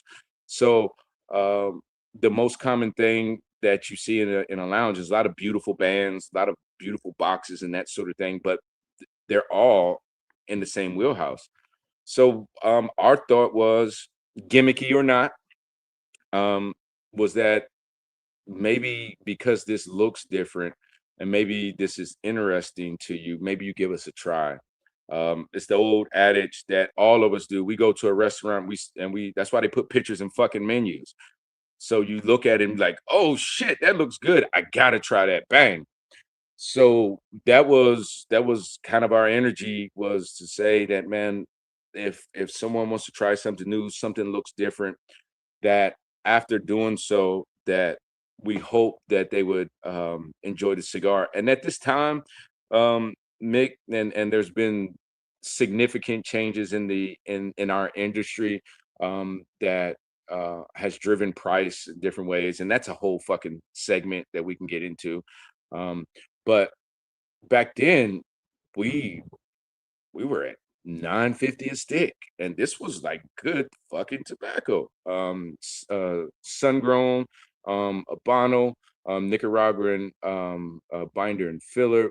Great cigar, and because it was a sun grown Habano, had this tiger stripe thing going on with it. So man, it was super cool. So we had really dove into what that cigar meant, and considered gimmick or not, I'm talking to you guys here in 2026, it kind of caught on. But directly to your point is that because of the support of the community, it enabled myself to kind of go back to the drawing board and continue to create. And now we start introducing different colors to differentiate the blends that we're making. So now, not that it was intentional, Mick, but it became intentional around that. All right, would we rather be the cigar company, the small cigar company that there was something that presented all the names and that was cool, or did we want to be the company that no matter what fucking room you was in, if you saw somebody across the way, you knew that was a definition. You didn't know if it was the Neo, you didn't know if it was the Pig, the Equalizer, the 919, or whatever. You knew that was a definition. And there is intrinsic value in just knowing that it will spark curiosity. People will go on the website now. I've heard these conversations. I had to go on the website because I saw a different color than I've ever seen. That was part of my point too. Was they have to go on the website, because I haven't even done it yet, because these came in today. But what is the yellow? What is the yellow box press? That one, dude. I just burnt my fingers. That thing was. That's the prolific. That's the prolific Maduro. It's not on the website yet. Everything. I'm buying a box. I don't know if I put a. Did I put a Neo in your pack, Mick? What color's Neo? The black and gold. No, sir. No, sir. Okay. I must have gave you all the you guys all the new stuff. So all the stuff that you guys have isn't on the website. It's PCA or just a hair before PCA releases. So I will say this, excuse me. So earlier this year, Mick and I are a part of a cigar club, and we meet up across the state of Tennessee a couple times a year. So we had our first HERF in Chattanooga, and you have some cigars at Scenic City over in Chattanooga. So we're over in there, and we go in there, and one of our club members said, "Hey, try this cigar." So I go in there, and it is I think it's Royal Blue. It's this beautiful blue band. Equalizer. Really dark, oily wrapper on this cigar. And he looks at it and goes, "You're going to love this." Never smoked it. He never smoked it. He said, "Just by looking at it, I know you're going to love it." So I go and smoke that one. By the time I'm a third into it, I've got the band on my pinky wearing it. And when people come up to me, and I know the owners, so I'm walking around the lounge talking to the owners, and people going in the humidor, I'm following the owners in there talking with them. And they're like, "What should I smoke?" And I'm going, "That one. Go get that one." And by the end of the night, we sold. Sorry, that's the same one Devin brought back. Y'all sold the box out. Yeah. We sold the box out. That's the same one Devin brought back for me that got me started down a rabbit hole with Definition as well. That was actually last year's Eastern HERF. That was last year's Eastern HERF. I got Devin hooked on that one because I was smoking, and he's like, "What are you smoking?" I was like, "I don't know what I'm smoking, but it's this." And he's like, "Okay, show me." So by the end of the night, I'm literally in the humidor 20 different times getting people to try this cigar because it's a fantastic cigar. Thank you. Really quickly, a couple of people got questions, and I know we're going to move on after that. So first question on here says, "Hey, Jay, did you go to PCA show?" Yep, we did the PCA. Great. What did you think? How'd it go for you? Our community. Yeah, it was. Oof, we're still digging out right now. Gotcha. So we have the Birdline podcast. Birdline Brotherhood podcast says, "Where can I get Definition Cigars in Memphis?" We are working. My brother, and some people in here may know him. He's used to work at Smokers Abbey there in Memphis, and he's kind of an industry guy. Guy by the name of Panda. That's my brother. He has some relationships there in Memphis, and we're trying to work an avenue to get the cigars out there in Memphis. So please stay tuned. Please stay tuned. So our brothers over at HDA says, "What's up, Jay? Glad to see you on the show. Love your cigars, bro. Best bands in the game." Appreciate you guys. Thank you. Let's see. He also says, "Keep doing what you're doing." Eric says, "Does the Uncon place, the place that gave you all that shit, do they carry your brand now?" That establishment did, and during COVID, the establishment showed that they wasn't a very, very good partner. So they no longer carry Definition Cigar. Mm. Sorry for their luck. That place as a whole sounds like a shithole. So yeah. Anyway, we'll move on.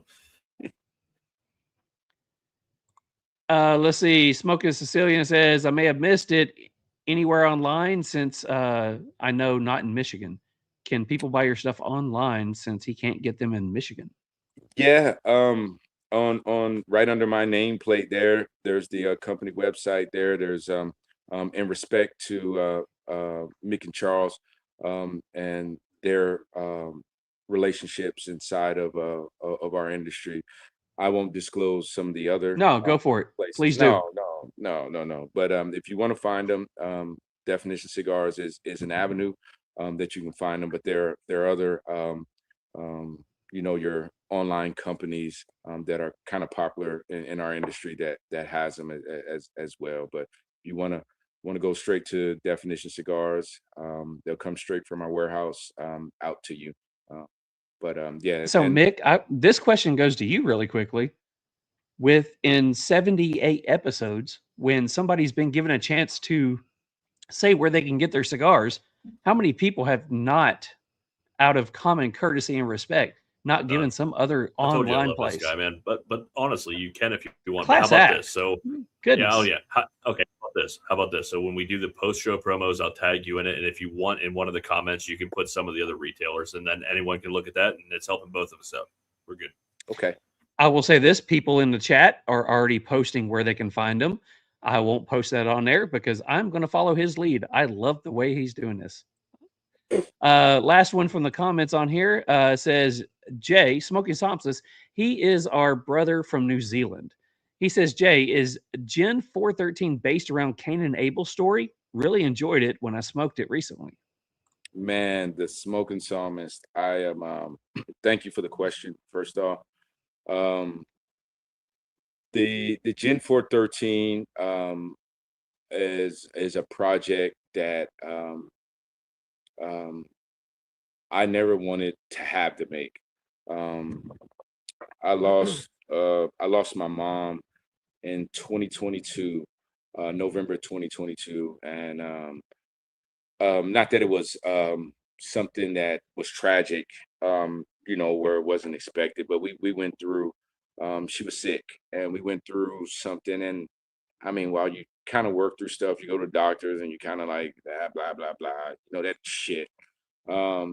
It hits different when it happens. So as a way of therapy, I honored her with a cigar. So I'm able to share her with the industry that I love. So we created Luciano Morales was gracious enough to partner with me on creating a blend, and it had a simultaneous meaning. So at the time, it was a genesis of a new relationship between Luciano Cigars and Definition Cigars. But the genesis, the GEN, the genesis also was an honor to my mother being my genesis. Without her, there's no me. She's my beginning. And the 413 comes in with that being her birth, April 13th.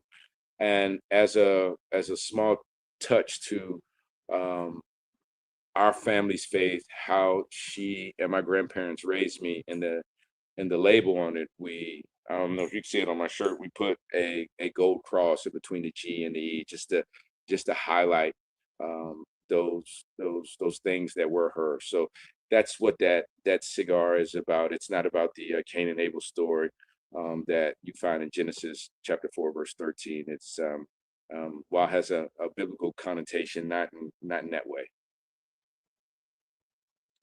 So I know Mick's going to jump in here too, but as somebody who has, in the last year and a half, lost the 6 most prolific people in his life, they have all passed in the last year and a half. Hearing that, I've never seen that cigar. I've never tried that cigar. I will go hunt tonight to go find it, just because I want to. I want to sit in silence, smoke that cigar, and just think back and remember. I got Because you. I'll get you some out in the mail. holy Throw crap, you in that hit hard. So yeah. So Mick already brought up the bands. That was that he sent me a message today and said, okay, there we are. He sent me a message today and said, hey, did you get your box? And I said, no. And I said, send me a picture of what you got. And he sent me a picture and I said, what are they? He's like, I don't know. He's Yeah, like, go look that them was up. intentional. So- Hey, Charles. So I wrote out cards and I everything. love it. I wrote out cards and I was going to do that, and I said, "Nah, fuck that. I just want them to smoke. I just want them to just to smoke." And sometimes, like, not that we hide behind it, but that is But about smoking what your smoking something definition that you is. smoking something that you don't know what it is and being able to experience it and crawl down, the nuances of that cigar, it's actually it's like going to see that new movie that everybody's talked about that nobody's ever seen, and you Correct. get to sit there in that theater and just experience it. Yep. You haven't read no shit online about what it's supposed to Yeah. be or anything like that. You're just there. Yeah, bro. That's it. So let's go into let's talk about the blends. Yeah. You have I went on the website today just because when Mick sent me that and I was looking for the cigars, I was like, I don't see any of that. Let's talk about some of the core line. And you did go to PCA and release some new stuff. Let's talk about what you've got coming out and the new stuff that's about to hit the market. Yeah. So the core line, all of that is on the website. The core line is made up of the equalizer that we talked about, the royal blue, the prolific Habano that is on there. It's a yellow band. Mick just spoke about smoking the Maduro, something that we just recently did. And the DC Pig, it's an orange band, and the 919 and the New Ark Connecticut. Those are kind of the core lines. And then there's some in between that we've created over the years that have done really well. And people ask me, man, Jamond, like, man, it must be, it's a lot of capital that you guys invest in having so many lines. Have you thought about killing some lines to be able to have resources for this, that, and the third?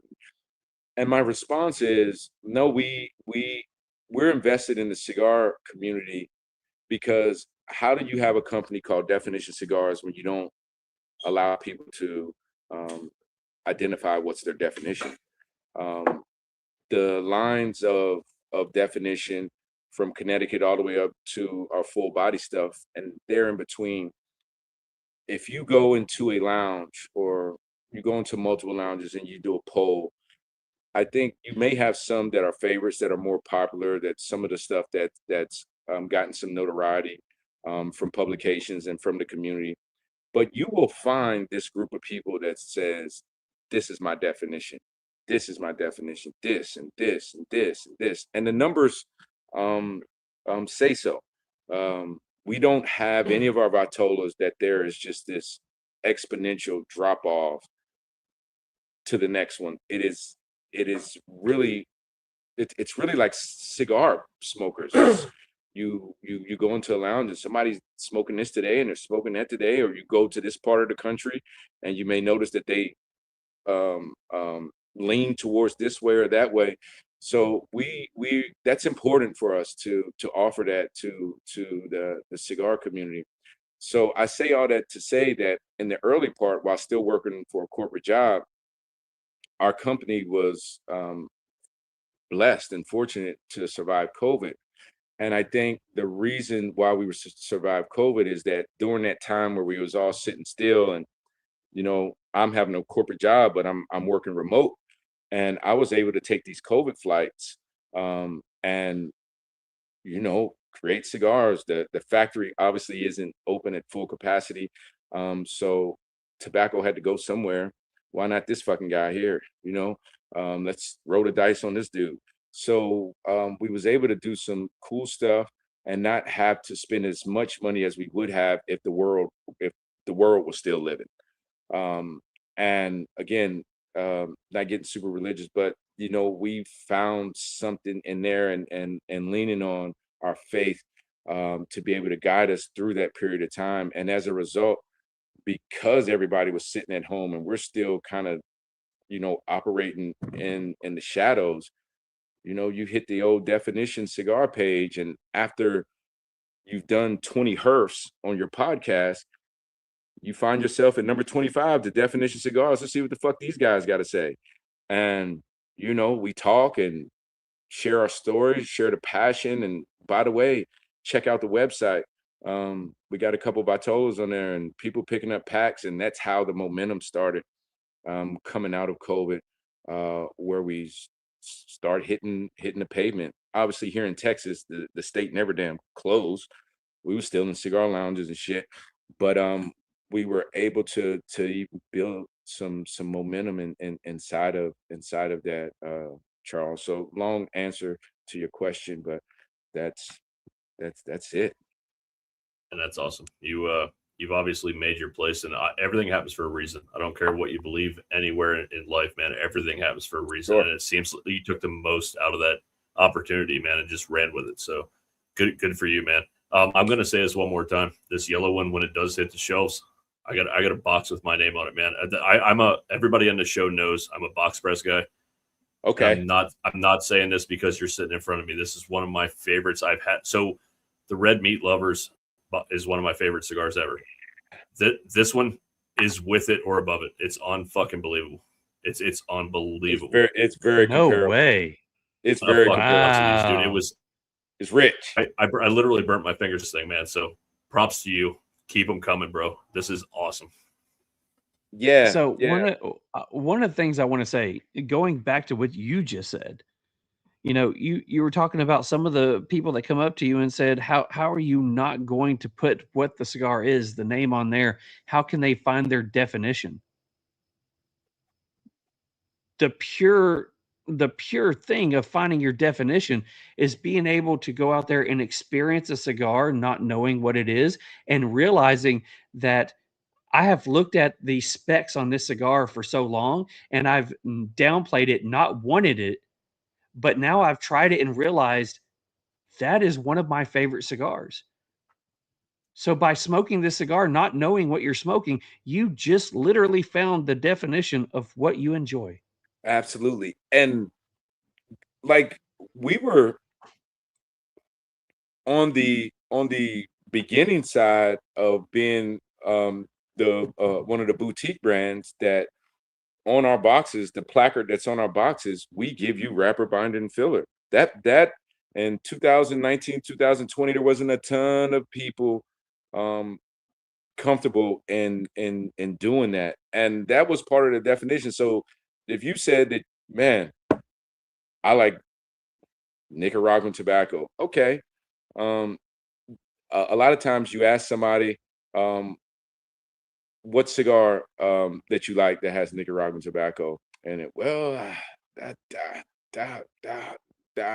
so we were like, it's an educational piece as well. So all right, we took a wrapper, a San Andreas, we took a Mexican wrapper, we took a wrapper from Ecuador, we took a Sumatra, or we took a San Andreas and we used a Sumatra binder, and then we wrapped all that with beautiful Nicaraguan tobacco. Well, this tastes like this. Maybe this is that. Maybe this is why I like this.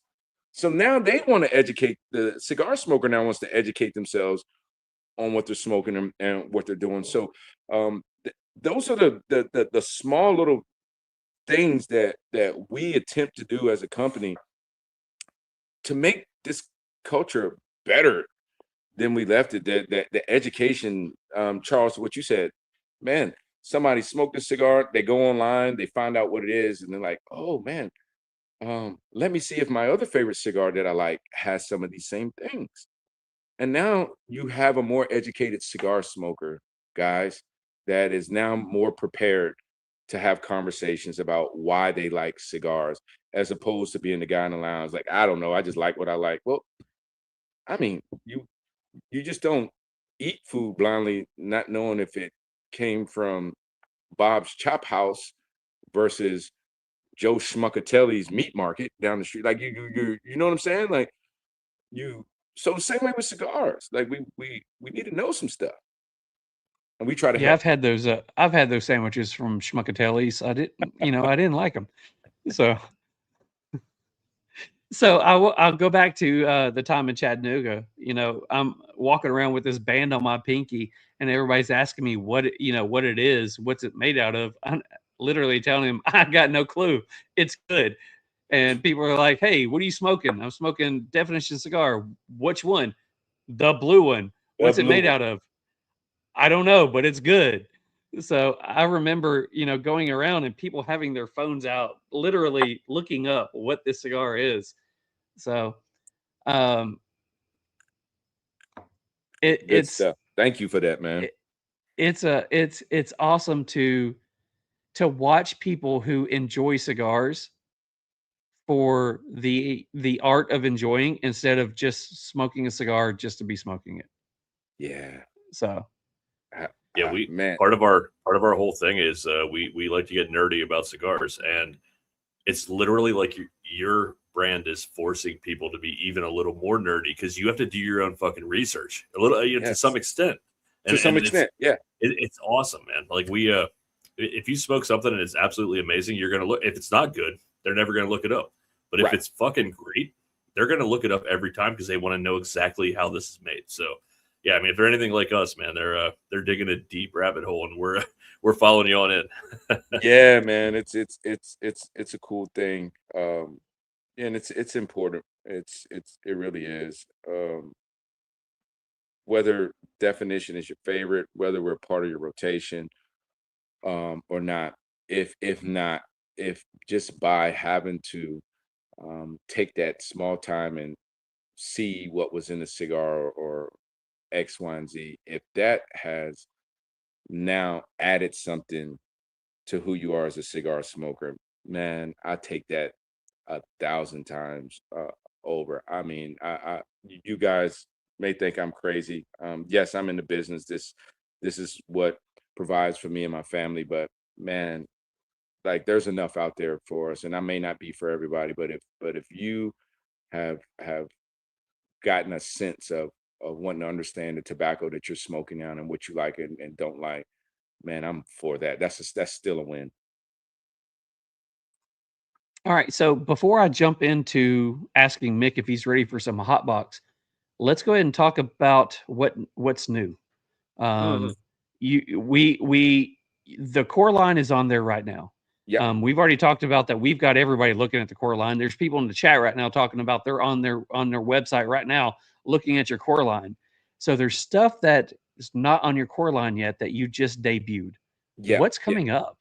Yep. So first off, before I say that, so every PCA or every new release that we do, we give our retail partners a specific amount of time to be able to push the cigars from the brick and mortar before we put it on our website. So that's why for everybody out there, like, man, shit, you just released it at PCA, why it's not there? Is because we're partners. We're partners with our retailers, and we want to give them the opportunity to push the stuff. But back to Charles' question. Excuse me, Charles. I just wanted to announce that for people who may wonder why. We released specifically 2 Vitolas. One Vitola was a re-release that was a short batch that just took off. We moved 6,000 cigars in roughly 3 months. So we wanted to share it with the rest of the community.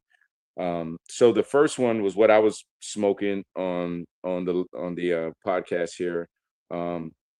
It's called the Pivot, the DC Pivot, not to be confused with any other podcasts or anything else. It's spelled PI, the number 5 and OT. And this cigar was inspired by 2 guys that were part of my life that influenced me in making a huge pivot from the corporate world into making cigars my life. Not that they weren't, but from um, uh, all parts. And one was Jalen Rose, who was my favorite basketball player, still is, and someone that was instrumental to me. Never met him before in my life, but how he navigated being an athlete and then his next chapter in multimedia space and those sorts of things was such inspiration. And the second gentleman is my older cousin, who was a Hall of Fame basketball player at Slippery Rock University and did a similar pivot. But because they were such important people in my life, they gave me confidence that I could do that as well. So that's why we have the name of the DC pivot. And back to what I was talking about, Mick, in terms of a term of what a pivot means in the game of basketball, without pivoting effectively or not understanding how to pivot, the pivot is the foundation of dribbling, shooting, passing, getting another teammate open by dribbling the ball and using your pivot foot effectively, whether it's with a move or what have you. So it's such an important part of the game, and that's why it was added, and that's why the name is so impactful, because foundationally, without effective pivoting in the game of basketball, you're probably going to be sitting on a bench. Second is a cigar. I think Mick's may be firing it up right now. This is the 113, not to be confused with another white band that's on the website. This is a completely different band design, and it's more of a bone color. And I'll go through the specs, Charles, afterwards. We're going to tell the story.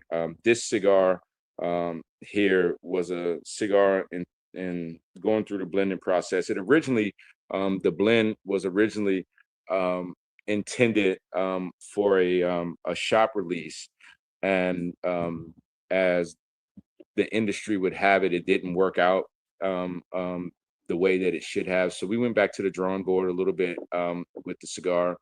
And as we went through our process there at the factory, the guys there were smoking it and we're giving experiences and how we feel about the cigar. The cigar brought me back to my childhood and brought me back to the things that we talked about with my grandfather being around the house and birthday parties and Christmas parties or people coming over drinking moonshine and that sort of thing. The aroma, the feel, the touch, the strength, it just brought me back there. And why it is called the 113, that was the house number of my grandparents' house.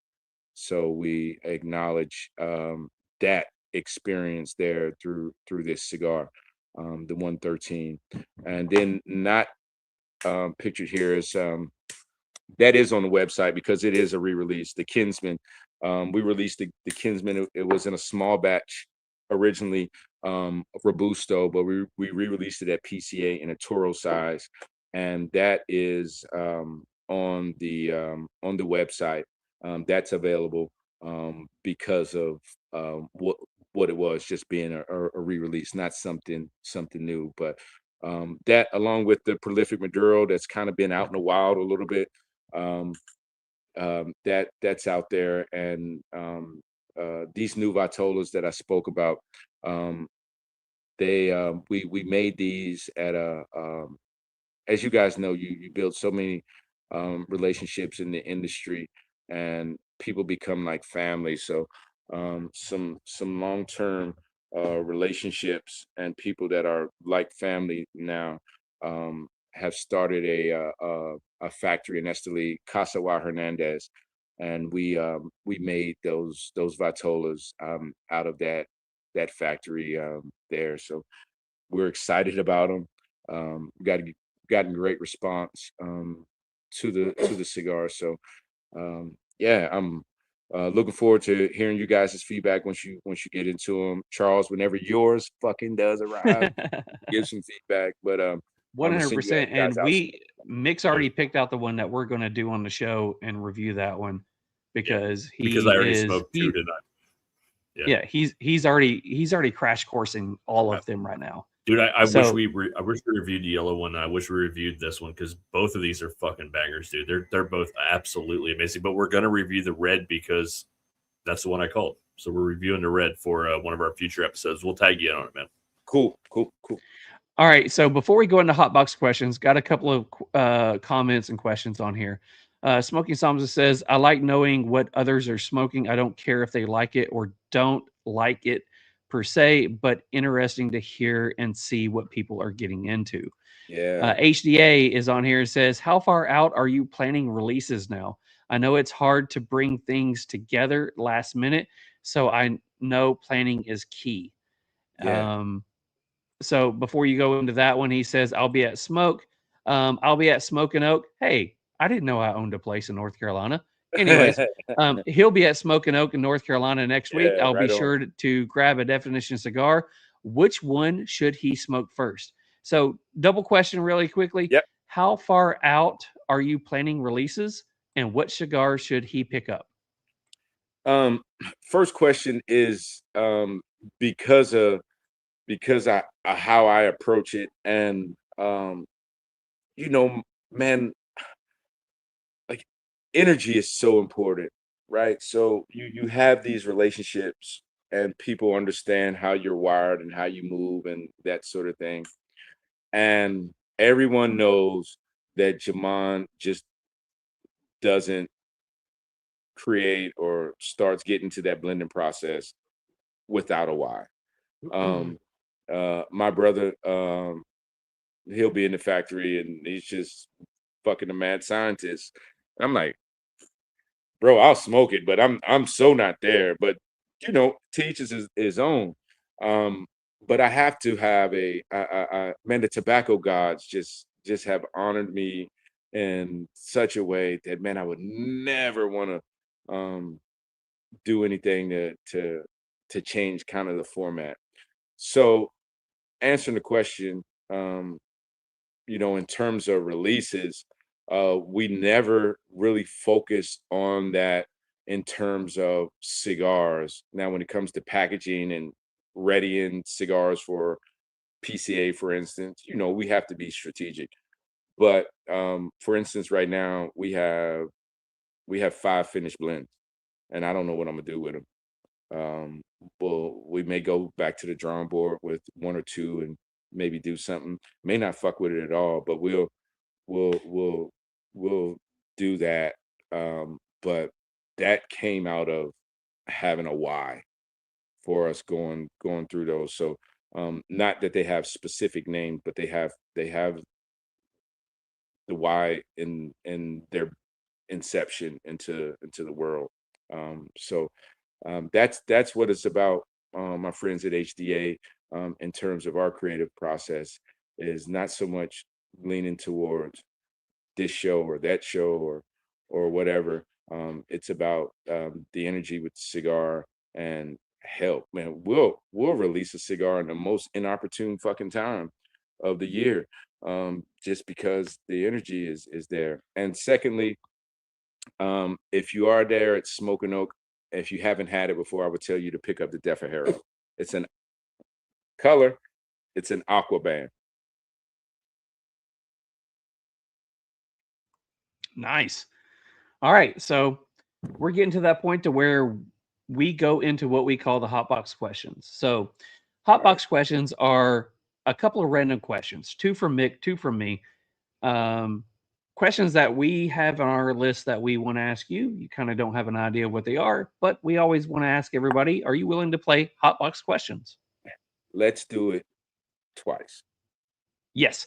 So tonight's hot box questions are brought to you by none other than Beard Apothecary.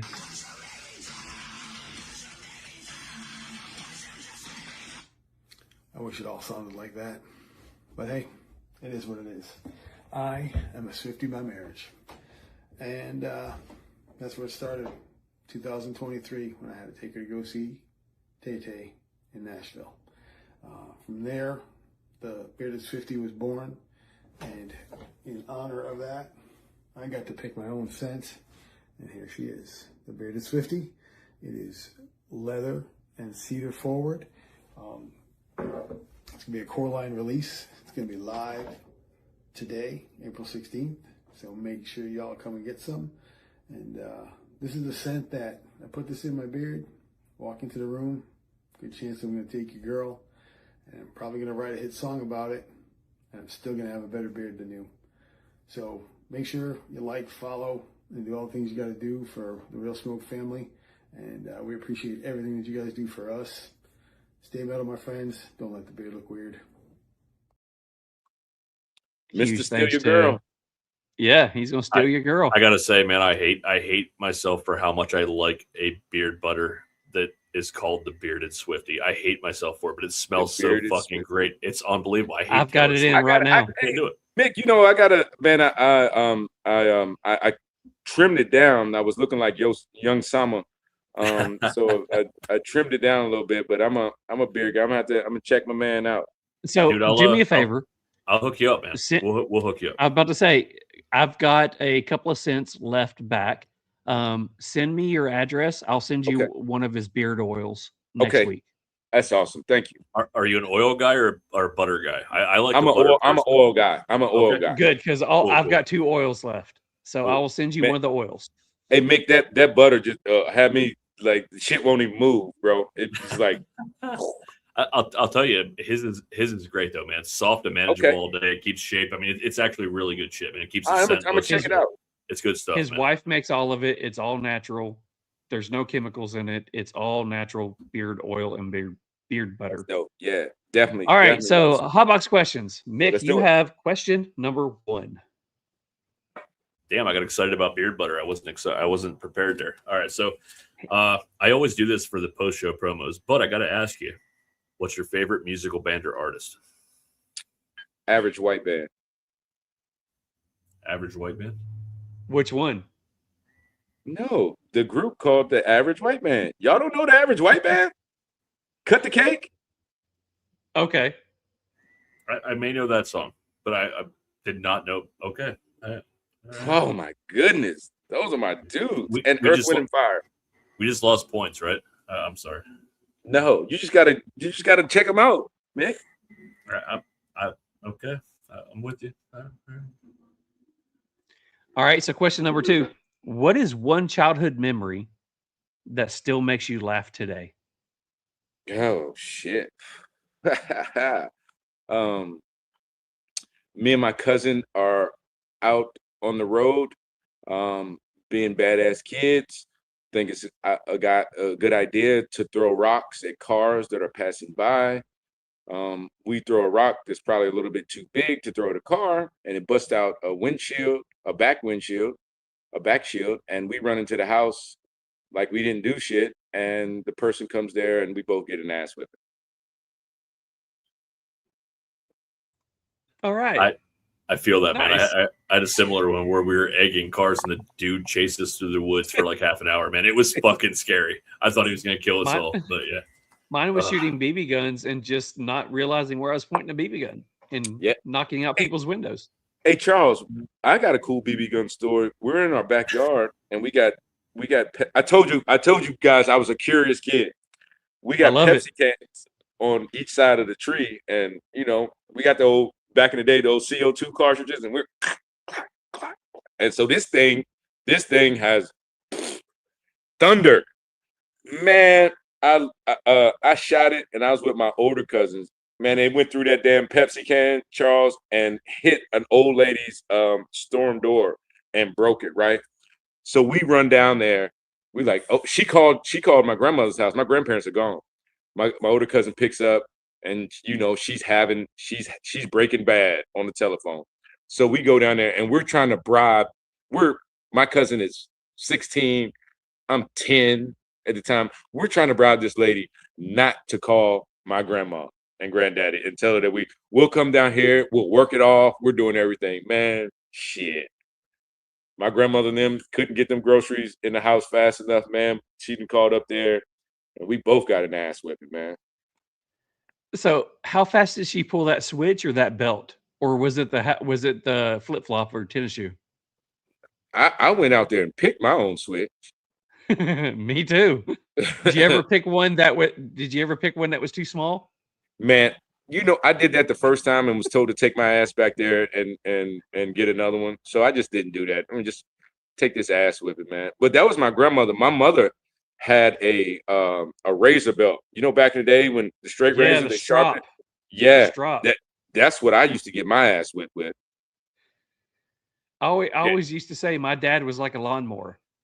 Every time he'd pull that belt, he would run faster at us. So it was like, Shoot, vroom, vroom. Yeah. man. Yeah. Man, there's a reason we've all turned out so well. I'm not going to leave it that I'm going to 100%, bro. I know where you're going. Yeah. All right. So I probably have a good feeling about how you're going to answer this one, but I got to ask it anyway. You could have a cigar with any person, dead or alive. Who would it be and why? It'd be my grandfather. We never before he passed. Even with this, even in my journey with even him meaning what he did to me and getting into cigars, we never had one together. Wow.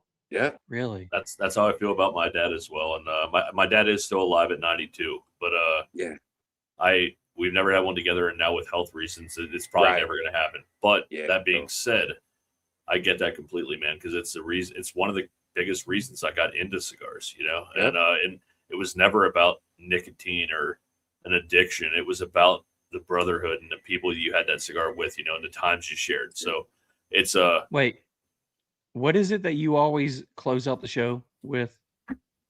take time this week and smoke a great cigar with someone you love. I close that out every week because for me, that's what it's all about, man. That's what it's all about. Thank you, bro. Yeah, but it's I knew you'd answer it that way, but I had to hear you say it, man. It's it's 100% exactly why we do what we do. So much love, man. It is, brother. So Same to you. my last question is this. Going through all the stuff that listening to you talk about, there was a couple of things that I've heard that really touch deep with inside you. One is family and one is your faith. Yeah. We've talked ad nauseum about your family. Let's talk about faith. Yeah. So going through the journey of whether it's been growing up, going into the different moves in the industries that you've been into, or going into building this cigar brand, what is the one moment that where you sit back and think that if it wasn't for your faith, you wouldn't be where you're at? Man, I think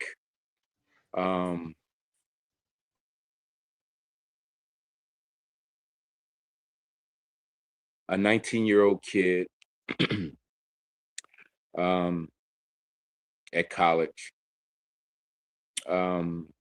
finds out that his mother has been indicted on federal drug charges, and the federal government is taking our home. I have to leave college. I have 21 days to move an entire life out of a house. And I find myself in front of what was the store that I grew up in, grew up in the neighborhood. I had on a pair of Levi's jeans, I had a pair of sneakers on, I had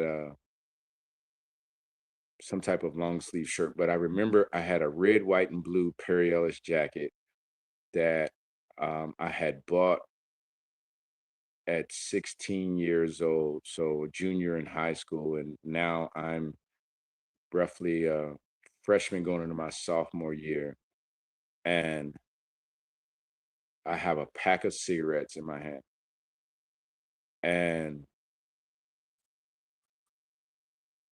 I'm rock bottom. My mom is in a federal prison. Uh, the only other woman that um, loved me like I was her own was my grandmother. I had lost her at 17. Uh, my grandfather, he had remarried and was away. So, man, I had nothing at that point in time. And I threw the cigarettes down, and just, man, just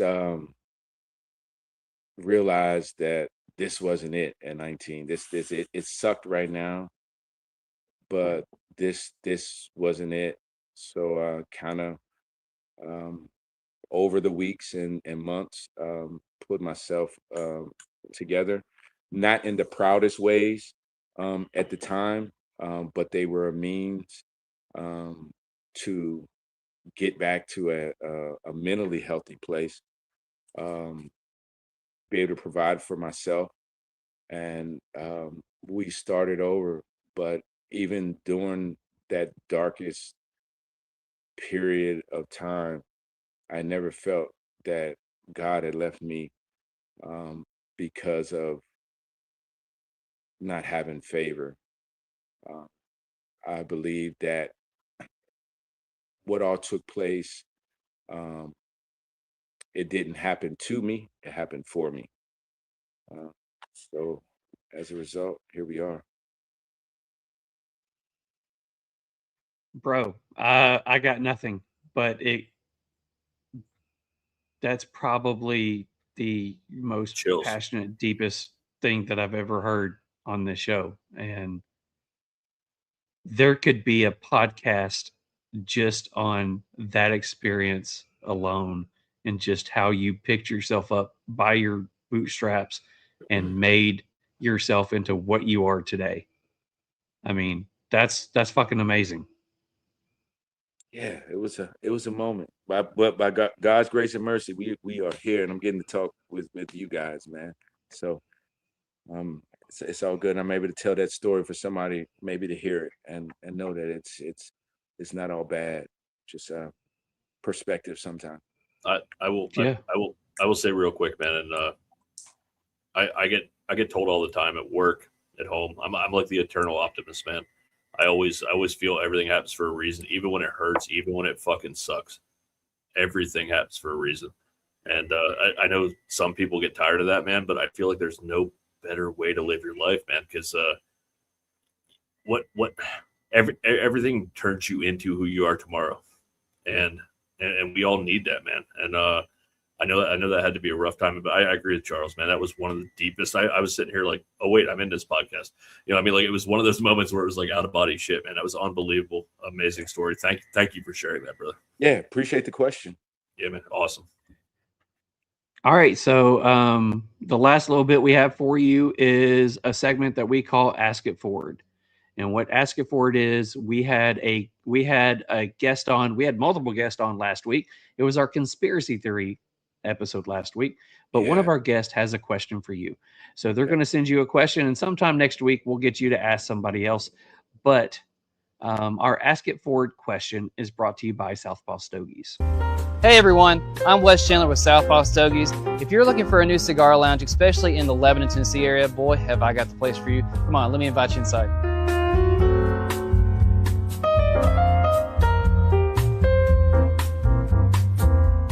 Here at Southpaw Stogies, we're not just a cigar lounge, we're a community. Whether you're a cigar enthusiast or new to smoking, we want to make sure that you feel right at home. Not only do we do cigars, but if you're looking for a great drink, we've got a curated selection of alcohol, craft beer, and oh yes, we do coffee as well.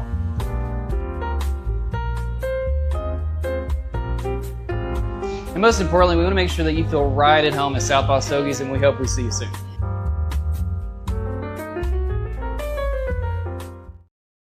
Huge thanks to Wes over at Southpaw Stogies. Our Ask It Forward question is brought to you by Mark with Katie Cigars. Hey Jamond, it's Mark with Katie Cigars.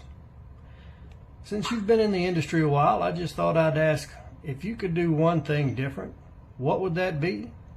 And why would you do it differently?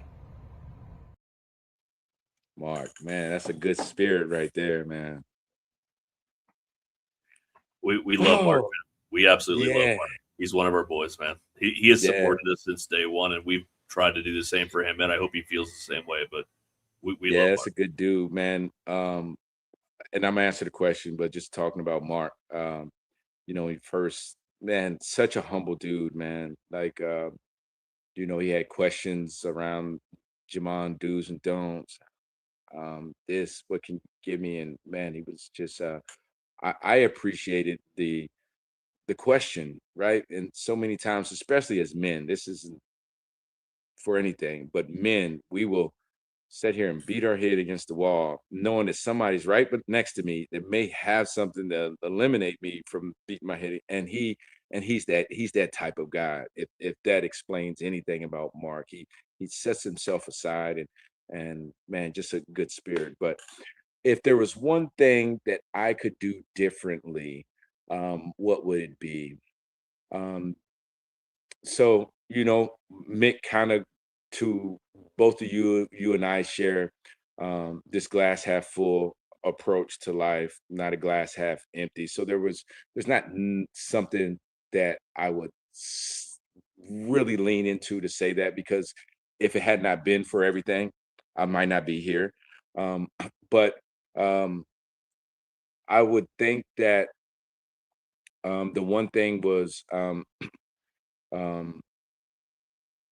counting on people to be who they say that they were going to be, um, in turn of help in the early days.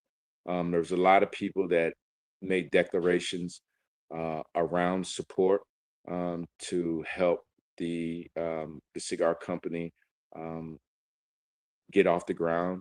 And I'm not talking about in a fiduciary way. I'm talking about people who own lounges and did things and were established in our community, and kind of moved the goalpost on us. And why I would change that is that as a result of those things, um, there are burned bridges that you can't put together again. Um, because of that. I'm a person that if I say that I'm going to do something, I'm gonna make a commitment to you. Um, I'm going to, if it hurts me too bad and becomes detrimental to what I do, I'm gonna have the conversation with you, and we're going to talk through it so that we don't have a burned bridge. Um, but if that conversation doesn't happen, then there's an expectation for me that you do as you say. Awesome. Love it. So, closing things up, I'm sure there's 1,000 things that we never touched on. Yeah. I'm sure there's 100 different rabbit holes that we could have gone down. Is there anything that you would love anybody that's watching this tonight or watching it in the future to know about you, your brand, or anything about you? Yeah, I would think, and not so much about me. I just would offer, um, be open to different, um, be open to um,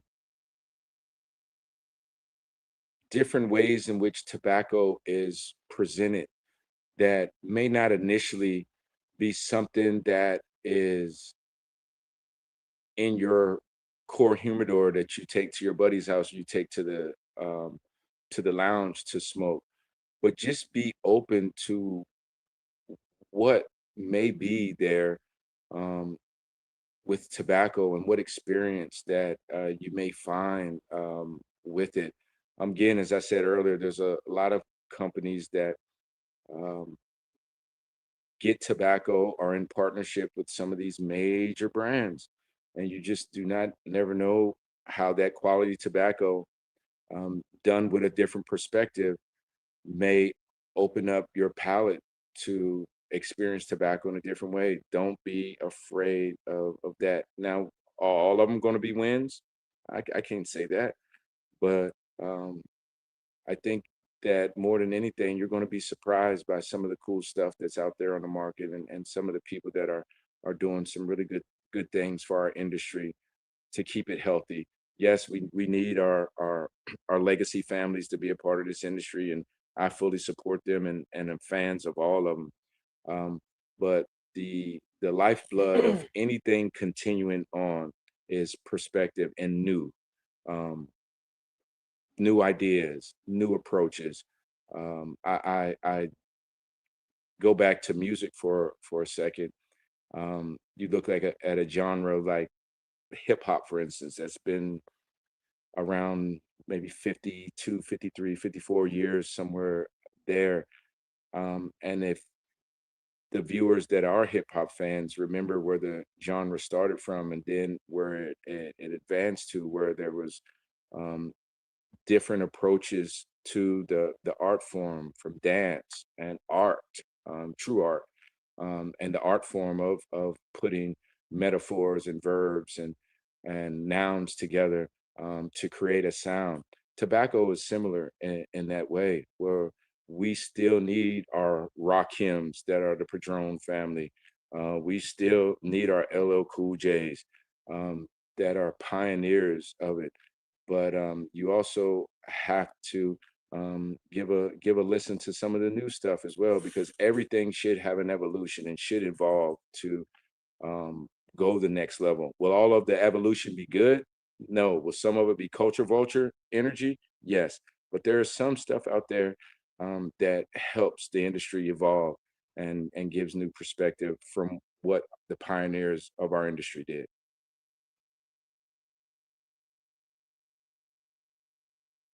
I love it, man. I love it. So I guess I'll start closing it out, and I'll give Charles the final words. I've taken his. He usually gives me the final words, so I'm switching it up on it tonight.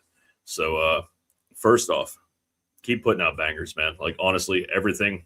I there's some that maybe don't fit my palate quite as well, but honestly, I've never had a cigar from you that was a bad cigar, dude. They're all incredible. That fucking box press tonight blew my mind, man. It was unbelievable. I will be buying a bunch of those. And honestly, White Band, I know I'm terrible with names, but that thing is amazing too, man. I love what you're doing. Keep doing what you're doing. It's different. It's something I look for every time I go in a lounge. And I know that's really what you strive for. And I'm happy to be a part of that revolution, man. Your cigars are amazing. Secondly, you're part of the Real Smoke family, whether you like it or not. Now, if you ever need anything, tag us in it, man. Reach out if you need a spot for like 10, 15 minutes. You have something new coming out. You want to talk about it. We got you, man. We'll fit you in somewhere. We got you. That's what we do. That's what we care about, continuing to grow this community. And I know we talked about a little maybe side thing with the, so we'll talk about that. Yeah. That you can go ahead and stamp that. We just got to figure out how we got to do the business. We got that, bro. We got that. But no, regardless, we're happy to have you part of our family regardless, man. That's what we do. And lastly, I'm going to be in the Fort Worth area for the next 2 weeks. So we should, if you're around, we should probably try to meet up, man. We should probably try to meet up. So yeah, link up with me. I'll send my direct phone number in the DM for you, Mick. You're going to be staying in Fort Worth? Yes, sir. Yeah, I got some business to take care of down there. We'll talk about that offline as well. But I got some business I got to take care of for 2 weeks. I'll be there. I got a car. Yeah, right. I'll starting on Monday. I got a car. So I'll be there Monday through the following Friday. So like almost 2 weeks. So all right. You can come hang out with our family. So we have a close knit group here.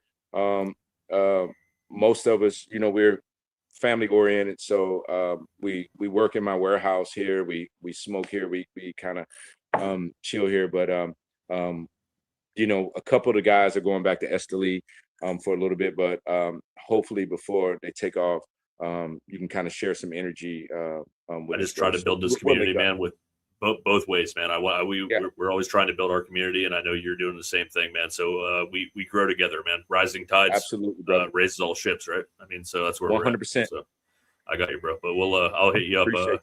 Yeah, much love, man. Thank you. Amazing interview, man. You were amazing. Appreciate you, brother. Yeah, I'm just going to jump on here because he brought up LL Cool J. So, my growing up in Florida, the biggest thing that I did was cut grass.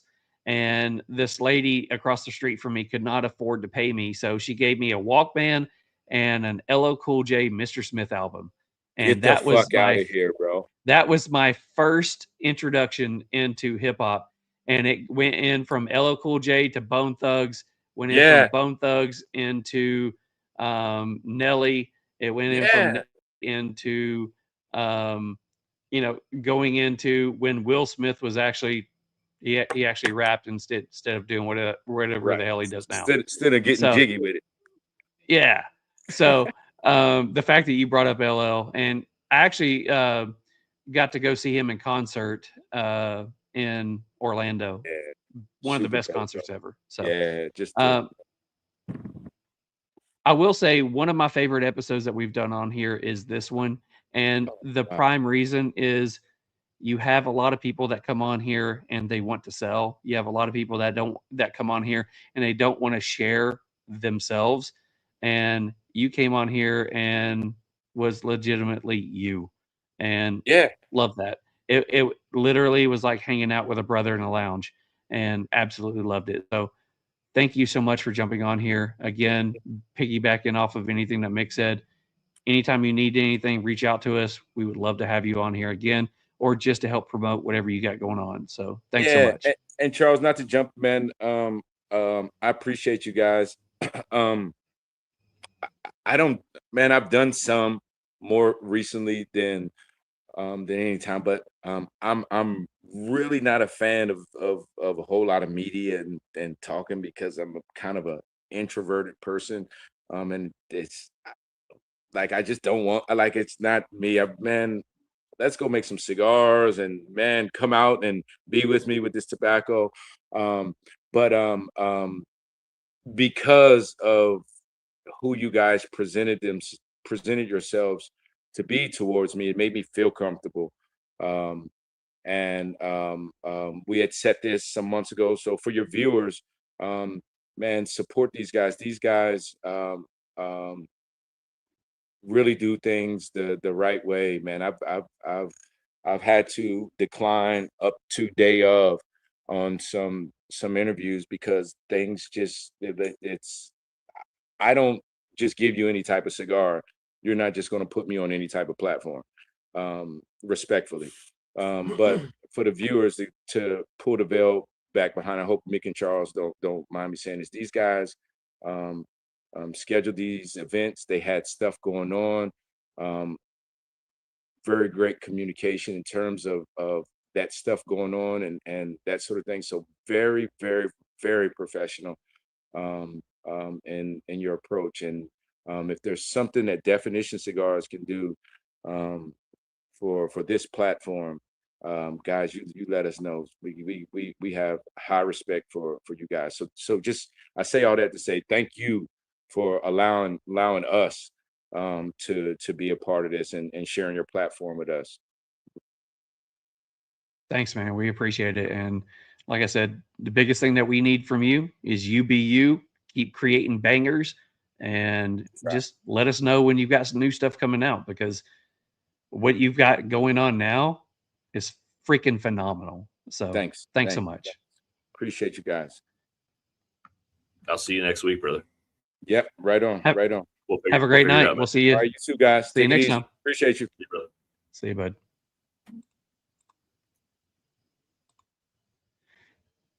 So just like that, episode 78 is in the books. 78. 6. No, never mind. 7, 8. Yeah. 7, 8. Whatever. What do you think? What are your thoughts?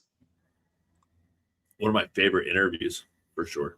I mean, we've had some 100%. funnier interviews. We've had some more serious interviews, but dude, he was himself the entire night. And I love that dude, man. He was amazing. And I felt it coming into it, man. I was like, this guy is going to be great. And I was so excited for it, because I love his cigars. I love what he's putting out. And he stands behind everything he does, man. And even the fact that he said, the mistakes made him who he is today. That's how I feel. That's how I feel about my everyday life, man. And it's just amazing. He was great. He was great. I loved it. So can't wait to hear from him more in the future. I know he's got a lot more that he wants to do, planning to do. He said he's got so many more blends that's out there. So I'm super excited to hear what he's got going on. And I know you're enjoying all the cigars. So I wouldn't know about that yet.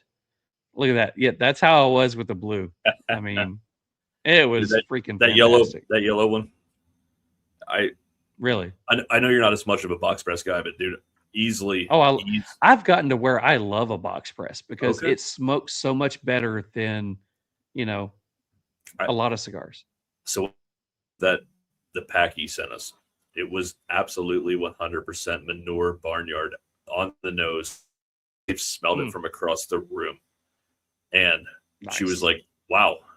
And I was like, all right, which one is it? It was 3 out of the 4 that smelled absolutely straight barnyard. And it was on, like, they're unbelievable. And this one, I'm buying a box. I'm telling you, they're unbelievable. Oh, wow. It was unbelievable. Very cool. Yeah. So guys, make sure you put in the chat. Let us know what you thought about the interview tonight. Also, make sure if you're using the hashtags, make sure you use the hashtag RealSmokeNew. If you've never won anything from us before, use the hashtag RealSmokePat, P-A-T, if you're one of our Patreon members. So put those in there. We do have a couple things left to do. We have a cigar review. We do have prizes to give away, and we do have some Meanwhile in Memphis. So I guess the first one that we need to do is a cigar review. Yes, and this one is going to be brought to you by Cigar Army. And I get to read this one because they still have this going on. All right. So Cigar Army is doing another fundraiser. It is for the EMT fundraiser, Premium Non-Carré Foundation, presented by the Cigar Army, Saturday, June 13th, Brothers of the Leaf Lounge in New Windsor, New York. Tickets are $70 per person. You get 1 cigar, beer, high noons, soda, and water, food by Chef Steph, as well as a cash bar available. Raffles will be sold for the event-only prizes. Go check them out. There is a whole lot of stuff going on. Go check out Cigar Army to get more information. Send them a message at Cigar Army 3 if you have any questions. So, cigar review. Real quick, we are at 13 shirts sold.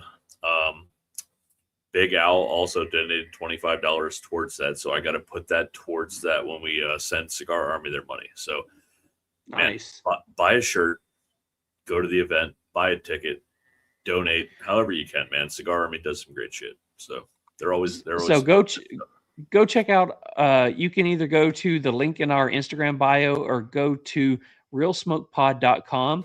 And if you look, this design, that's the big design on the right, that is the Real Smoke Podcast Cigar Army PNNF t-shirt.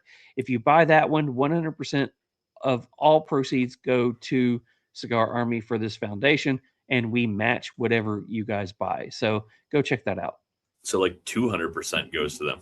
All right, so tonight we smoked. Okay, I didn't smoke it tonight. I smoked it earlier in the week and reviewed it, but this week we smoked the Mayflower Dream Robusto. Aroma from the body, I got light earth, hay. Aroma from the foot, I got light cocoa, like a cherry sweetness, earthy. Taste from the cold draw, I got light earth, a sweetness, like it reminded me of soda on the cold draw. I love the cold draw on this one. That was one of my favorite parts. Reminded me of like a root beer flavor. First third notes, I got an oakiness, sweet notes, light earth, a caramel and vanilla notes, creamy smoke. Retro was black pepper, charred oak, and a touch of sweetness. Second third notes, I got dark fruit, baking spices, light earth, again that creamy smoke, and charred oak. Retro was charred oak, a raisin sweetness, and black pepper. Final third notes, I got a light minerally note, earth, baking spice, primarily nutmeg, creamy smoke, charred oak, and a light leathery note. Retro, I got charred oak, black pepper, and a raisin sweetness. The earth did not overpower this one. I really enjoyed this smoke. Really smooth. It had a little bit of wavy burn, no touch-ups. Oh, actually, sorry, I had one touch-up. Forgot to write that down.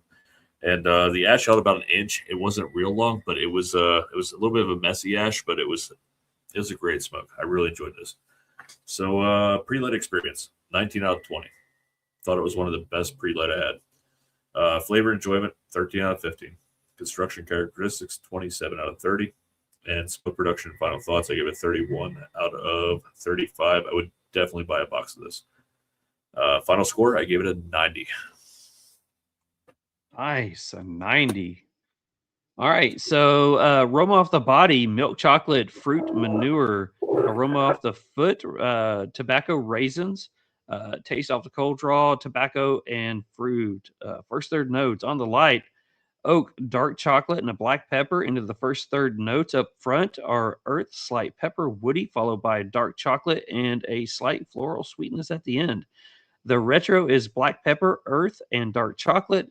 Draw is good. Smoke is thick, creamy. Burn is slightly wavy, but no issues. Ash is thick and messy, but holds. Strength is maybe a medium, medium plus. Into the second, third notes up front are a nutty earth, followed by espresso and dark chocolate.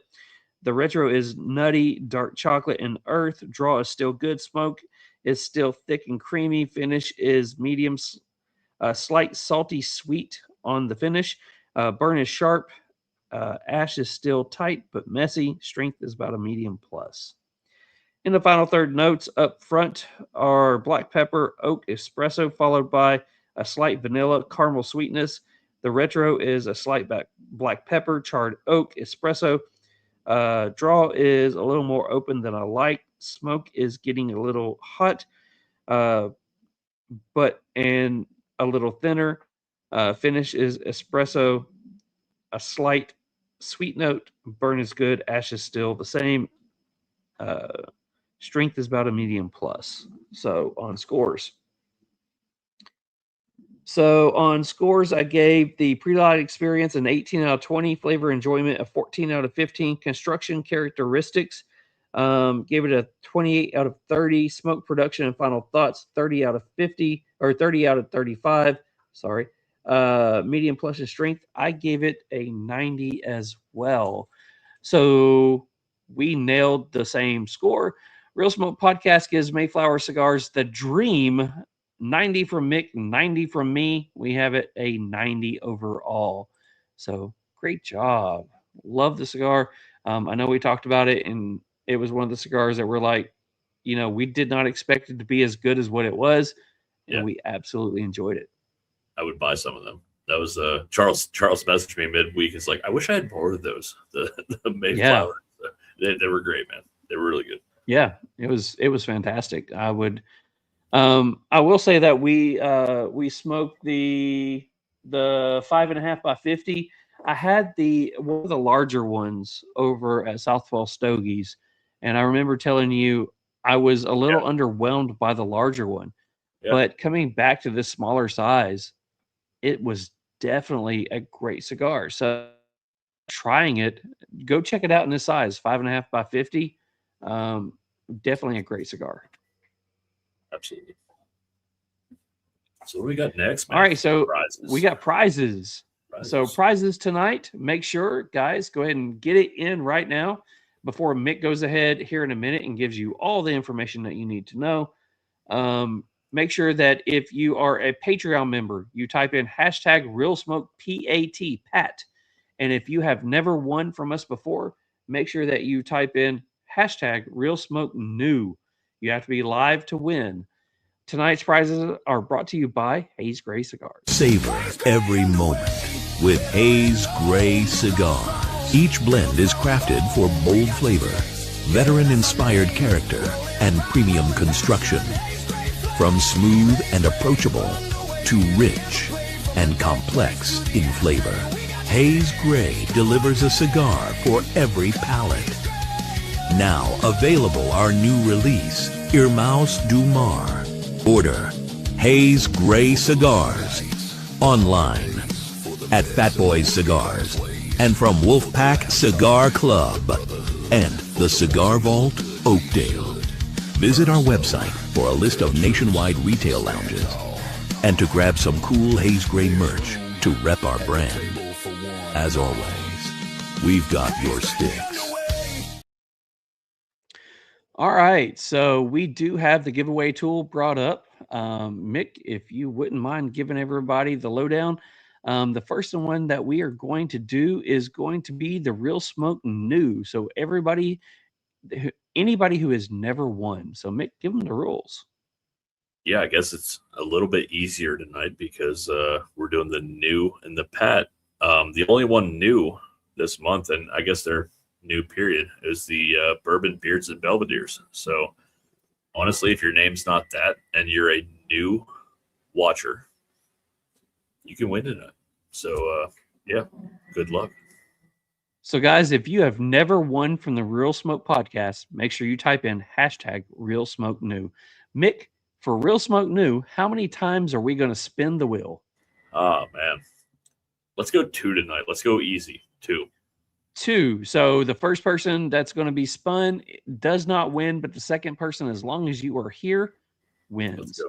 So Real Smoke New, here we go. So we only have 2 entries. Only 2 new people tonight. Oh my goodness. So the first one is going to go to X Money EY Act Text. Somebody from Texas. Money. Yeah. Money. Yeah, at Texas. Money X Text. Money All Matt right, Texas. so anyway, Money Matt Texas.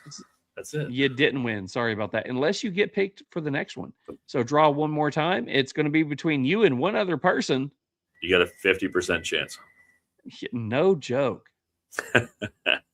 So Speakeasy Country Club. So Speakeasy Country Club. If you are on here, make sure you put in the comments that you are here. You have about 30 mixed seconds to let us know that you are here. I think I need to check out the Speakeasy Country Club. Where is the Speakeasy Country Club? I don't know, but Speakeasy Country Club is here. So where are you from, Speakeasy? Let us know. By the way, Smoky Thompson says not being able to read that is hilarious. Shut up. Hush your ugly face. Love you, brother. Anyways, Speakeasy is here. Let us know where you're from. 1, we want to know where you're watching from. And 2, here's how you claim your prize. Central Florida. Okay, cool. Welcome aboard. Would love to know where. I lived in Deltona, outside Orlando. If you're anywhere from around that area, great. If you're in the Orlando area, got a few places for you to check out. But anyways, do us a favor. Go to the podcast page on Instagram, RealSmoke_pod. Send Mick a message with your mailing name, address, phone number, and email address. We need all of those. Mailing name, address, phone number, and email address. If you want to send your sperm sample, blood sample, and a photo of your firstborn child, you're more than welcome to do that, but it's not necessary. That's weird. It is. I'll take it. Kind of weird. Yeah. Just send it. Just send it. We just need other stuff. So send that to Mick. We will get your winnings out to you ASAP. Congratulations. That's awesome. I kind of feel bad for the other guy. We should just give him the other one and say, fuck it. We really should. Nah, I can't do that one. We've already advertised it. So going back a little bit, we do got to choose that it was that. And it is #Real Smoke Pat. PAT. Who do we got besides Mark on here tonight? Anybody? It's gonna be one. I don't know. We need but more. what was funny was we did have who was it? Got to go back really quickly. No, it was I know this is bad. We had somebody post on here that Real Smoke PAT that I did not realize or do not know that they were a Patreon member. So maybe we'll see it. I can't remember. Okay. Oh, it was Josephus. Josephus actually put in #Real Smoke Pat. So I'm not sure that he has joined the Patreon or not. He can real quick if he wants to. I mean, just saying. All right, so here we go. What is the number that we're going to draw for the Patreon? Man, I think 3 is a good one for that one. 3? I think so. We have 4. So here we go. Oh, man. So let's go ahead and draw number 1. You are not going to be the winner. Who is going to be this one? And Josephus, if you're on here and you are a Patreon, you need to let us know. Chris Coulter. I did just see Get Your Ends Up on there. I'm pretty sure they're not a Patreon either. So let's just roll this thing. It's all right. It's all right. Much So love. roll They turn number in every two. week, but yeah. Roll number 2 is going to be Get Your Ends Up. Roll number 3. This hopefully will be your winner. Remember, you have to be a Patreon member to be able to win this one. Next week, we will do something that's open to everyone. Smoking Solmpsis. He actually put on here, let's go me. How do we do that?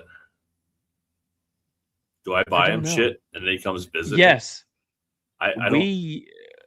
No. I don't know how Well, that works. we can. Well, one, let's find out if they can ship that way. 2, he buys from us, we buy for him, and try shipping it.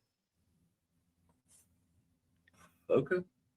We'll get Mark on there, and he says I'll message you. So we'll figure it out. So, anyways, there's your 2 winners, guys. Do us a favor. We are going to try to keep doing Patreon stuff on here to where Patreon members only can win. Once again, go check out our Patreon. It is $5 a month. And one of the perks is you get a chance to win.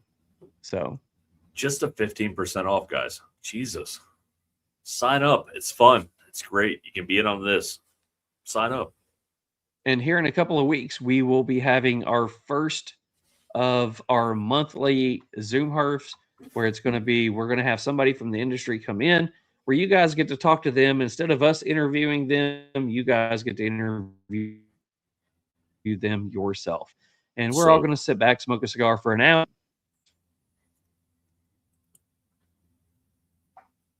Did I freeze? I'm sorry, I froze. Somebody June 6th is going to be the day, because I'm coming back on the 5th. June 6th, Saturday, June 6th is going to be the day. We haven't set a time yet.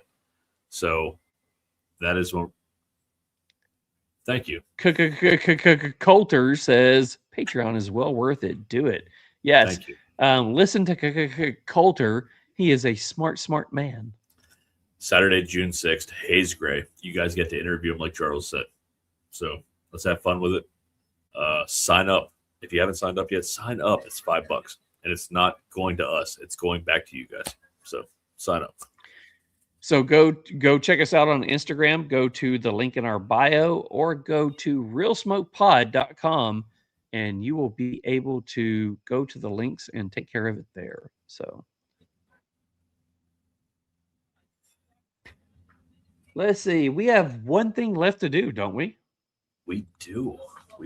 You know, I just realized, what are you going to do when you move? Are we doing Meanwhile in Philly? Are we doing Meanwhile in PA? Probably Pennsylvania. Yeah, probably. I mean, that's not All right. official yet. It's close to official, but it's not official. But it's happening. Close enough for me to start working on music. Just saying. It is. Next week, are we doing? The question is, or next week, are we doing Meanwhile in Texas? The next 2 weeks, I'll be in a hotel room in Texas. Do me a favor. Make sure that you message me over the weekend, first of next week, to let me start getting that music going, because I love the like side music that we do. I know you do. So yeah, you're great at it. Man. Make sure you remind me, and I will make sure I do that. So, all right. So we do have Meanwhile in Memphis to go. It is our last segment of the evening. It is. Meanwhile in Memphis is brought to you by Brooder Cigars. Listen up, Perf heads. If your cutter feels like a toy and your gear's got no soul, it's time to level up. Brooder Cigar Accessories. 100% American made. Veteran owned, built like a tank, passed down like a rifle. This ain't mass-produced junk. It's the heirloom collection. Precision built with grade 5 titanium, magnetic steel blades, magnetic action, and inlay so clean they'll make your humidor blush. Check out the Heirloom Ambassador, a semi-custom raw titanium anodized finished cutter with exotic woods like Purple Heart and Bolivian rosewood. Or the Heirloom Elite, a fully customizable cutter with Cerakote, abalone, two-tone layouts, Every detail dialed in. Each piece is serialized, built with pride, made to outlive you. So if you're tired of plastic cutters and flimsy lighters, go check out Bruters. Hit their website. Get something that matches your smoke game. Bruters, where legacy meets grit. Meanwhile in Memphis, it's happening again. Meanwhile in Memphis, the sky turns wild. Stray gators and poodles running free and wild. Some guys wearing mud boots with a suit on trial. Meanwhile in Memphis, let's stay here a while. You know how much I'm going to miss playing that one? I'm just saying.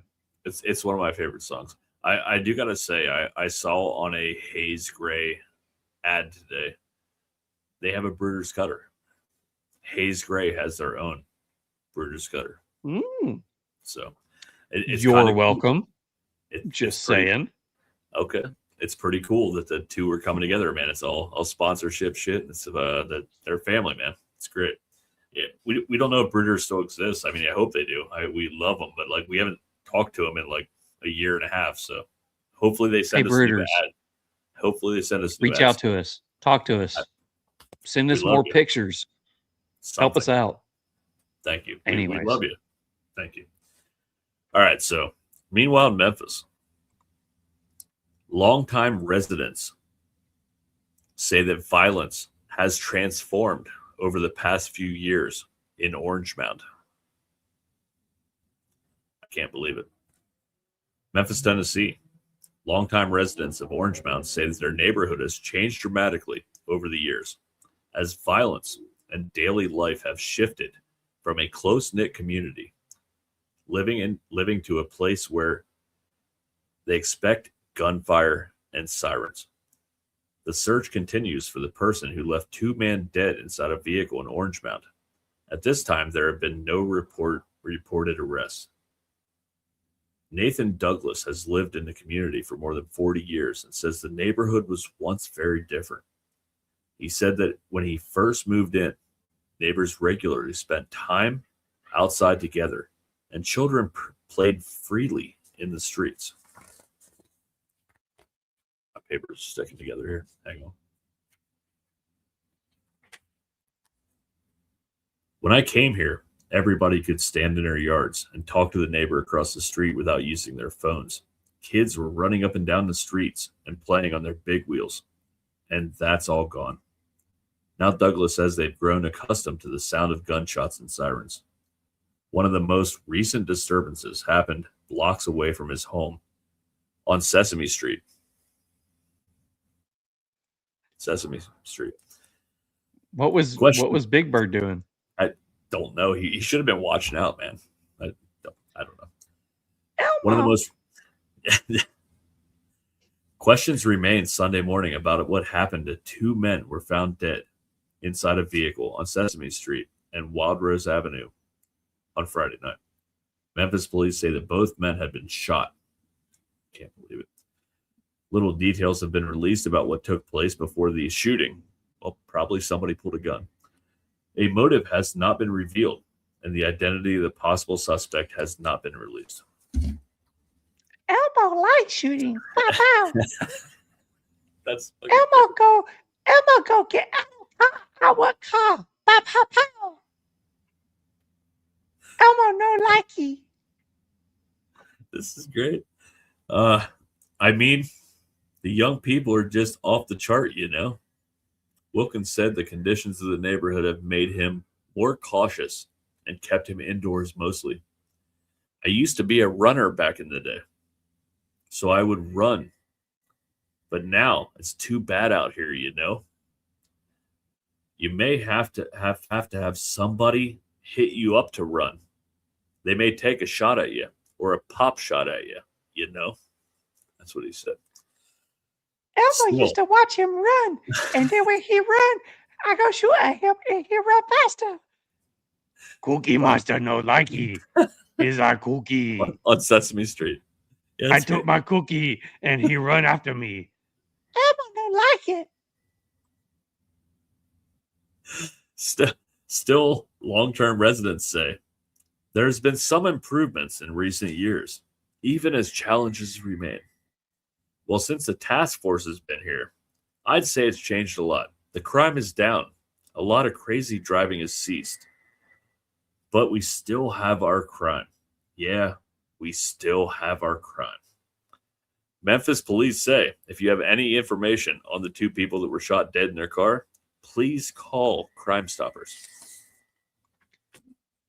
Elmo like it when task force is there.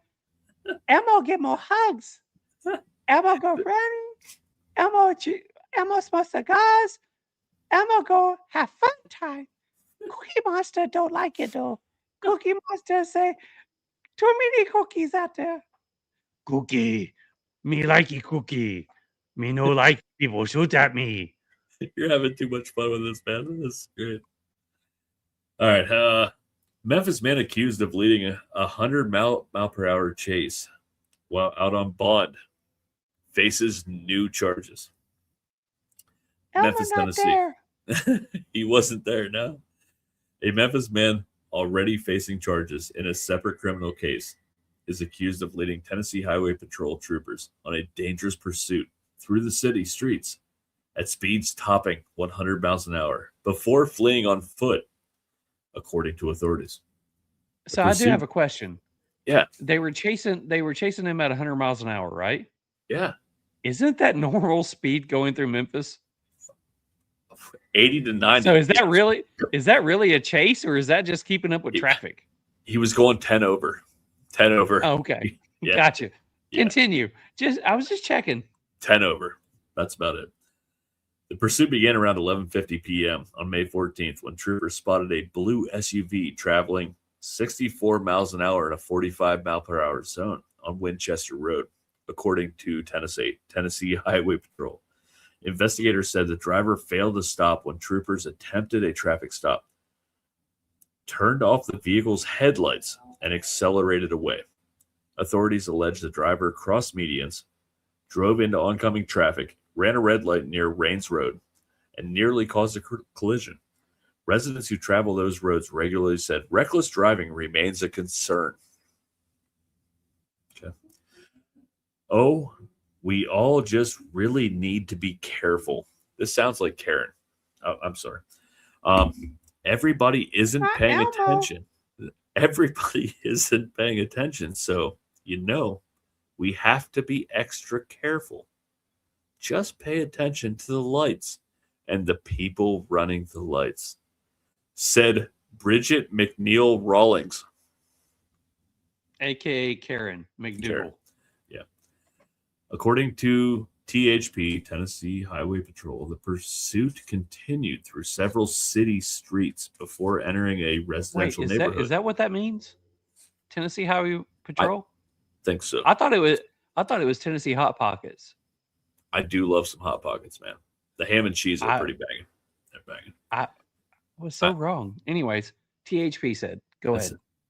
Troopers said the SUV drove through the front yard of a home, struck a curb, blew both front tires, and continued on. Court records show this guy is charged with evading arrest with a vehicle, reckless driving, multiple traffic violations, evading arrest by foot, possession with intent to manufacture, delivering to sell marijuana, possession with intent to manufacture, delivery of or sell cocaine, possession of illegal drugs without a prescription, and possession of drug paraphernalia. That is a fucking rap sheet for one arrest. Troopers say they recovered marijuana, cocaine, prescription medication, cash, and drugs and paraphernalia inside the SUV. Some community members. Was this Hunter Biden's cousin? It probably was. Yeah. Are we getting political here? Yeah. Nope. It could be. It could be. Some community members said the pursuit like this create risk for everyone on the road. No shit. Anyway, I'm not at risk because I'm with Elmo. I'm not on that road. You're not on that road. You're I got traveling cookies. I would say just don't do things like this. Just might be the right mindset for Memphis. Be the safest in your environment and your community. The arrest comes just months after Burnside was, should I say his name, was charged with 6 other people in a Whitehaven gang investigation. I've never done that. I just did it. Residential said fleeing from law enforcement can put officers, drivers, and bystanders at risk or danger. So when they run, he put others in danger and put the lives of THP in danger. Everybody's life was in danger today, and there's no time for that, said Lawrence Lard. I don't even know who that is. Ain't got time for that. According to records, this guy that I just said his name is on a $200,000 bond. That's where he's at. Hanging out with Elmo and Cookie Monster. He is. All right. Nice. I got one news of the weird yet if you want it. Sure, go for it. All right. So where is this at? Bright idea. At the University of blank, and it's worldwide, overseas. Bright idea. The University of blank. Engineering students have a tradition of placing a Volkswagen Beetle shell in unusual locations. The Associated Press reported on April 6th this year's prank involved a beetle shell precariously perched on a rock face above a highway. Authorities have asked people to avoid the area as they figure out how to secure the old car and lower it to safety. The mayor said this is a sacred place among this area. They may have felt like it was an innocent prank, but they have affected hikers and climbers too on this mountain. This is an area that deserves respect, and it wasn't the case here. Officials said the VW Beetle would be removed within a week. This was last week. Where did they place the Beetle? U.S.? It was not U.S. Berlin. Any other guesses? Nobody left with us? Nobody? Nope. Okay. I think we're down to like 3 people. Where are we at? British Columbia. Okay, cool. Yeah. Pretty nice. Cool. In my old hometown, they'd take a cow off the local dairy ice cream place, and they would place it somewhere else in that town. It was really cool. And I never went to college, so I went to trade school. So here we are. And now I do a podcast. There you go. Yeah. Cool. Really quick, couple of comments really quickly. Coulter says, I'm in Fort Worth area. I'll see if I can make some time when you come down. So you may get to hang out with hit me up. Coulter. Hit me up, man. Absolutely. 100%. I got free nights and 1 weekend. So hit me up. So Smoking Samsus does not like my cartoon voices. He said mute button.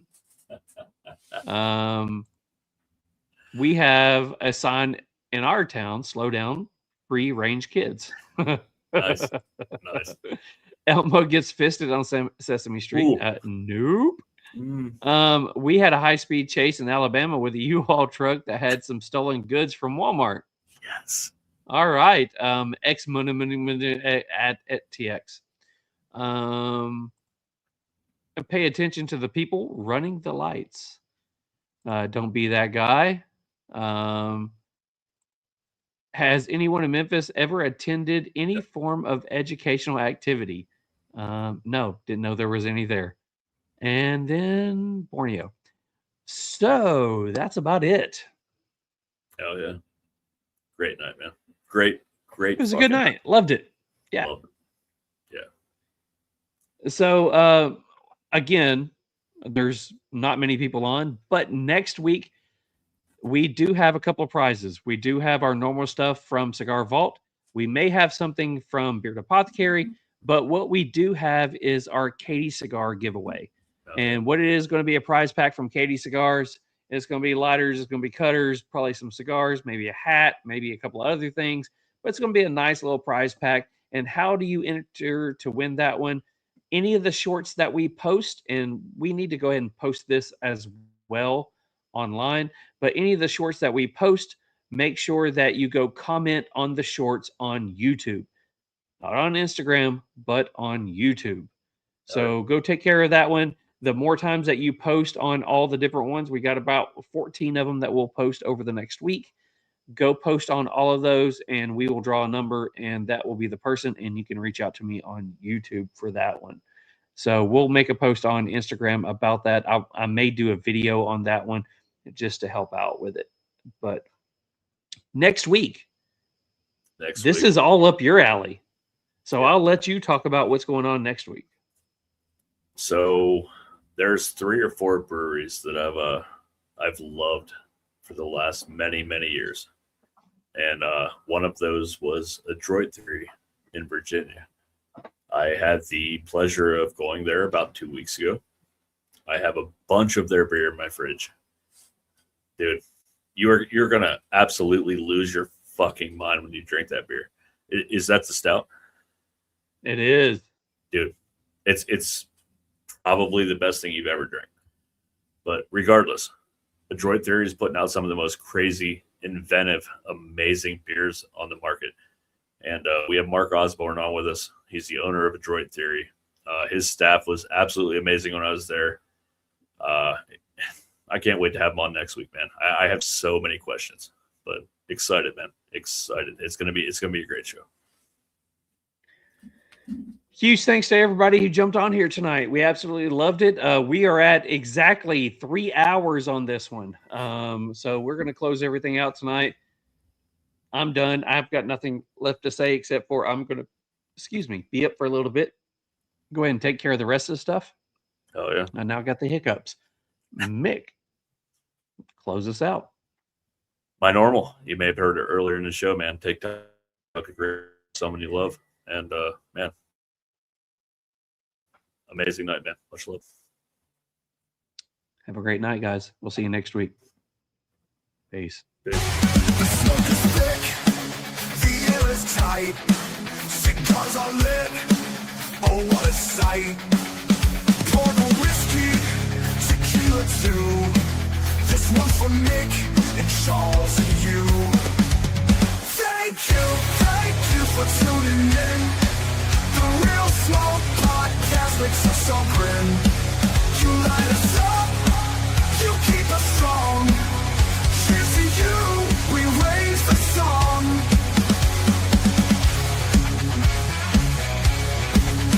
Conversations deep, the stories fly. Ashes fall, with spirits high. The gas is rolling, the bitters flow. You've kept us burning, don't let it go. Thank you for tuning in. The Real Smoke Podcast makes us all grin. You light us up, you keep us strong. Cheers to you, we raise the song.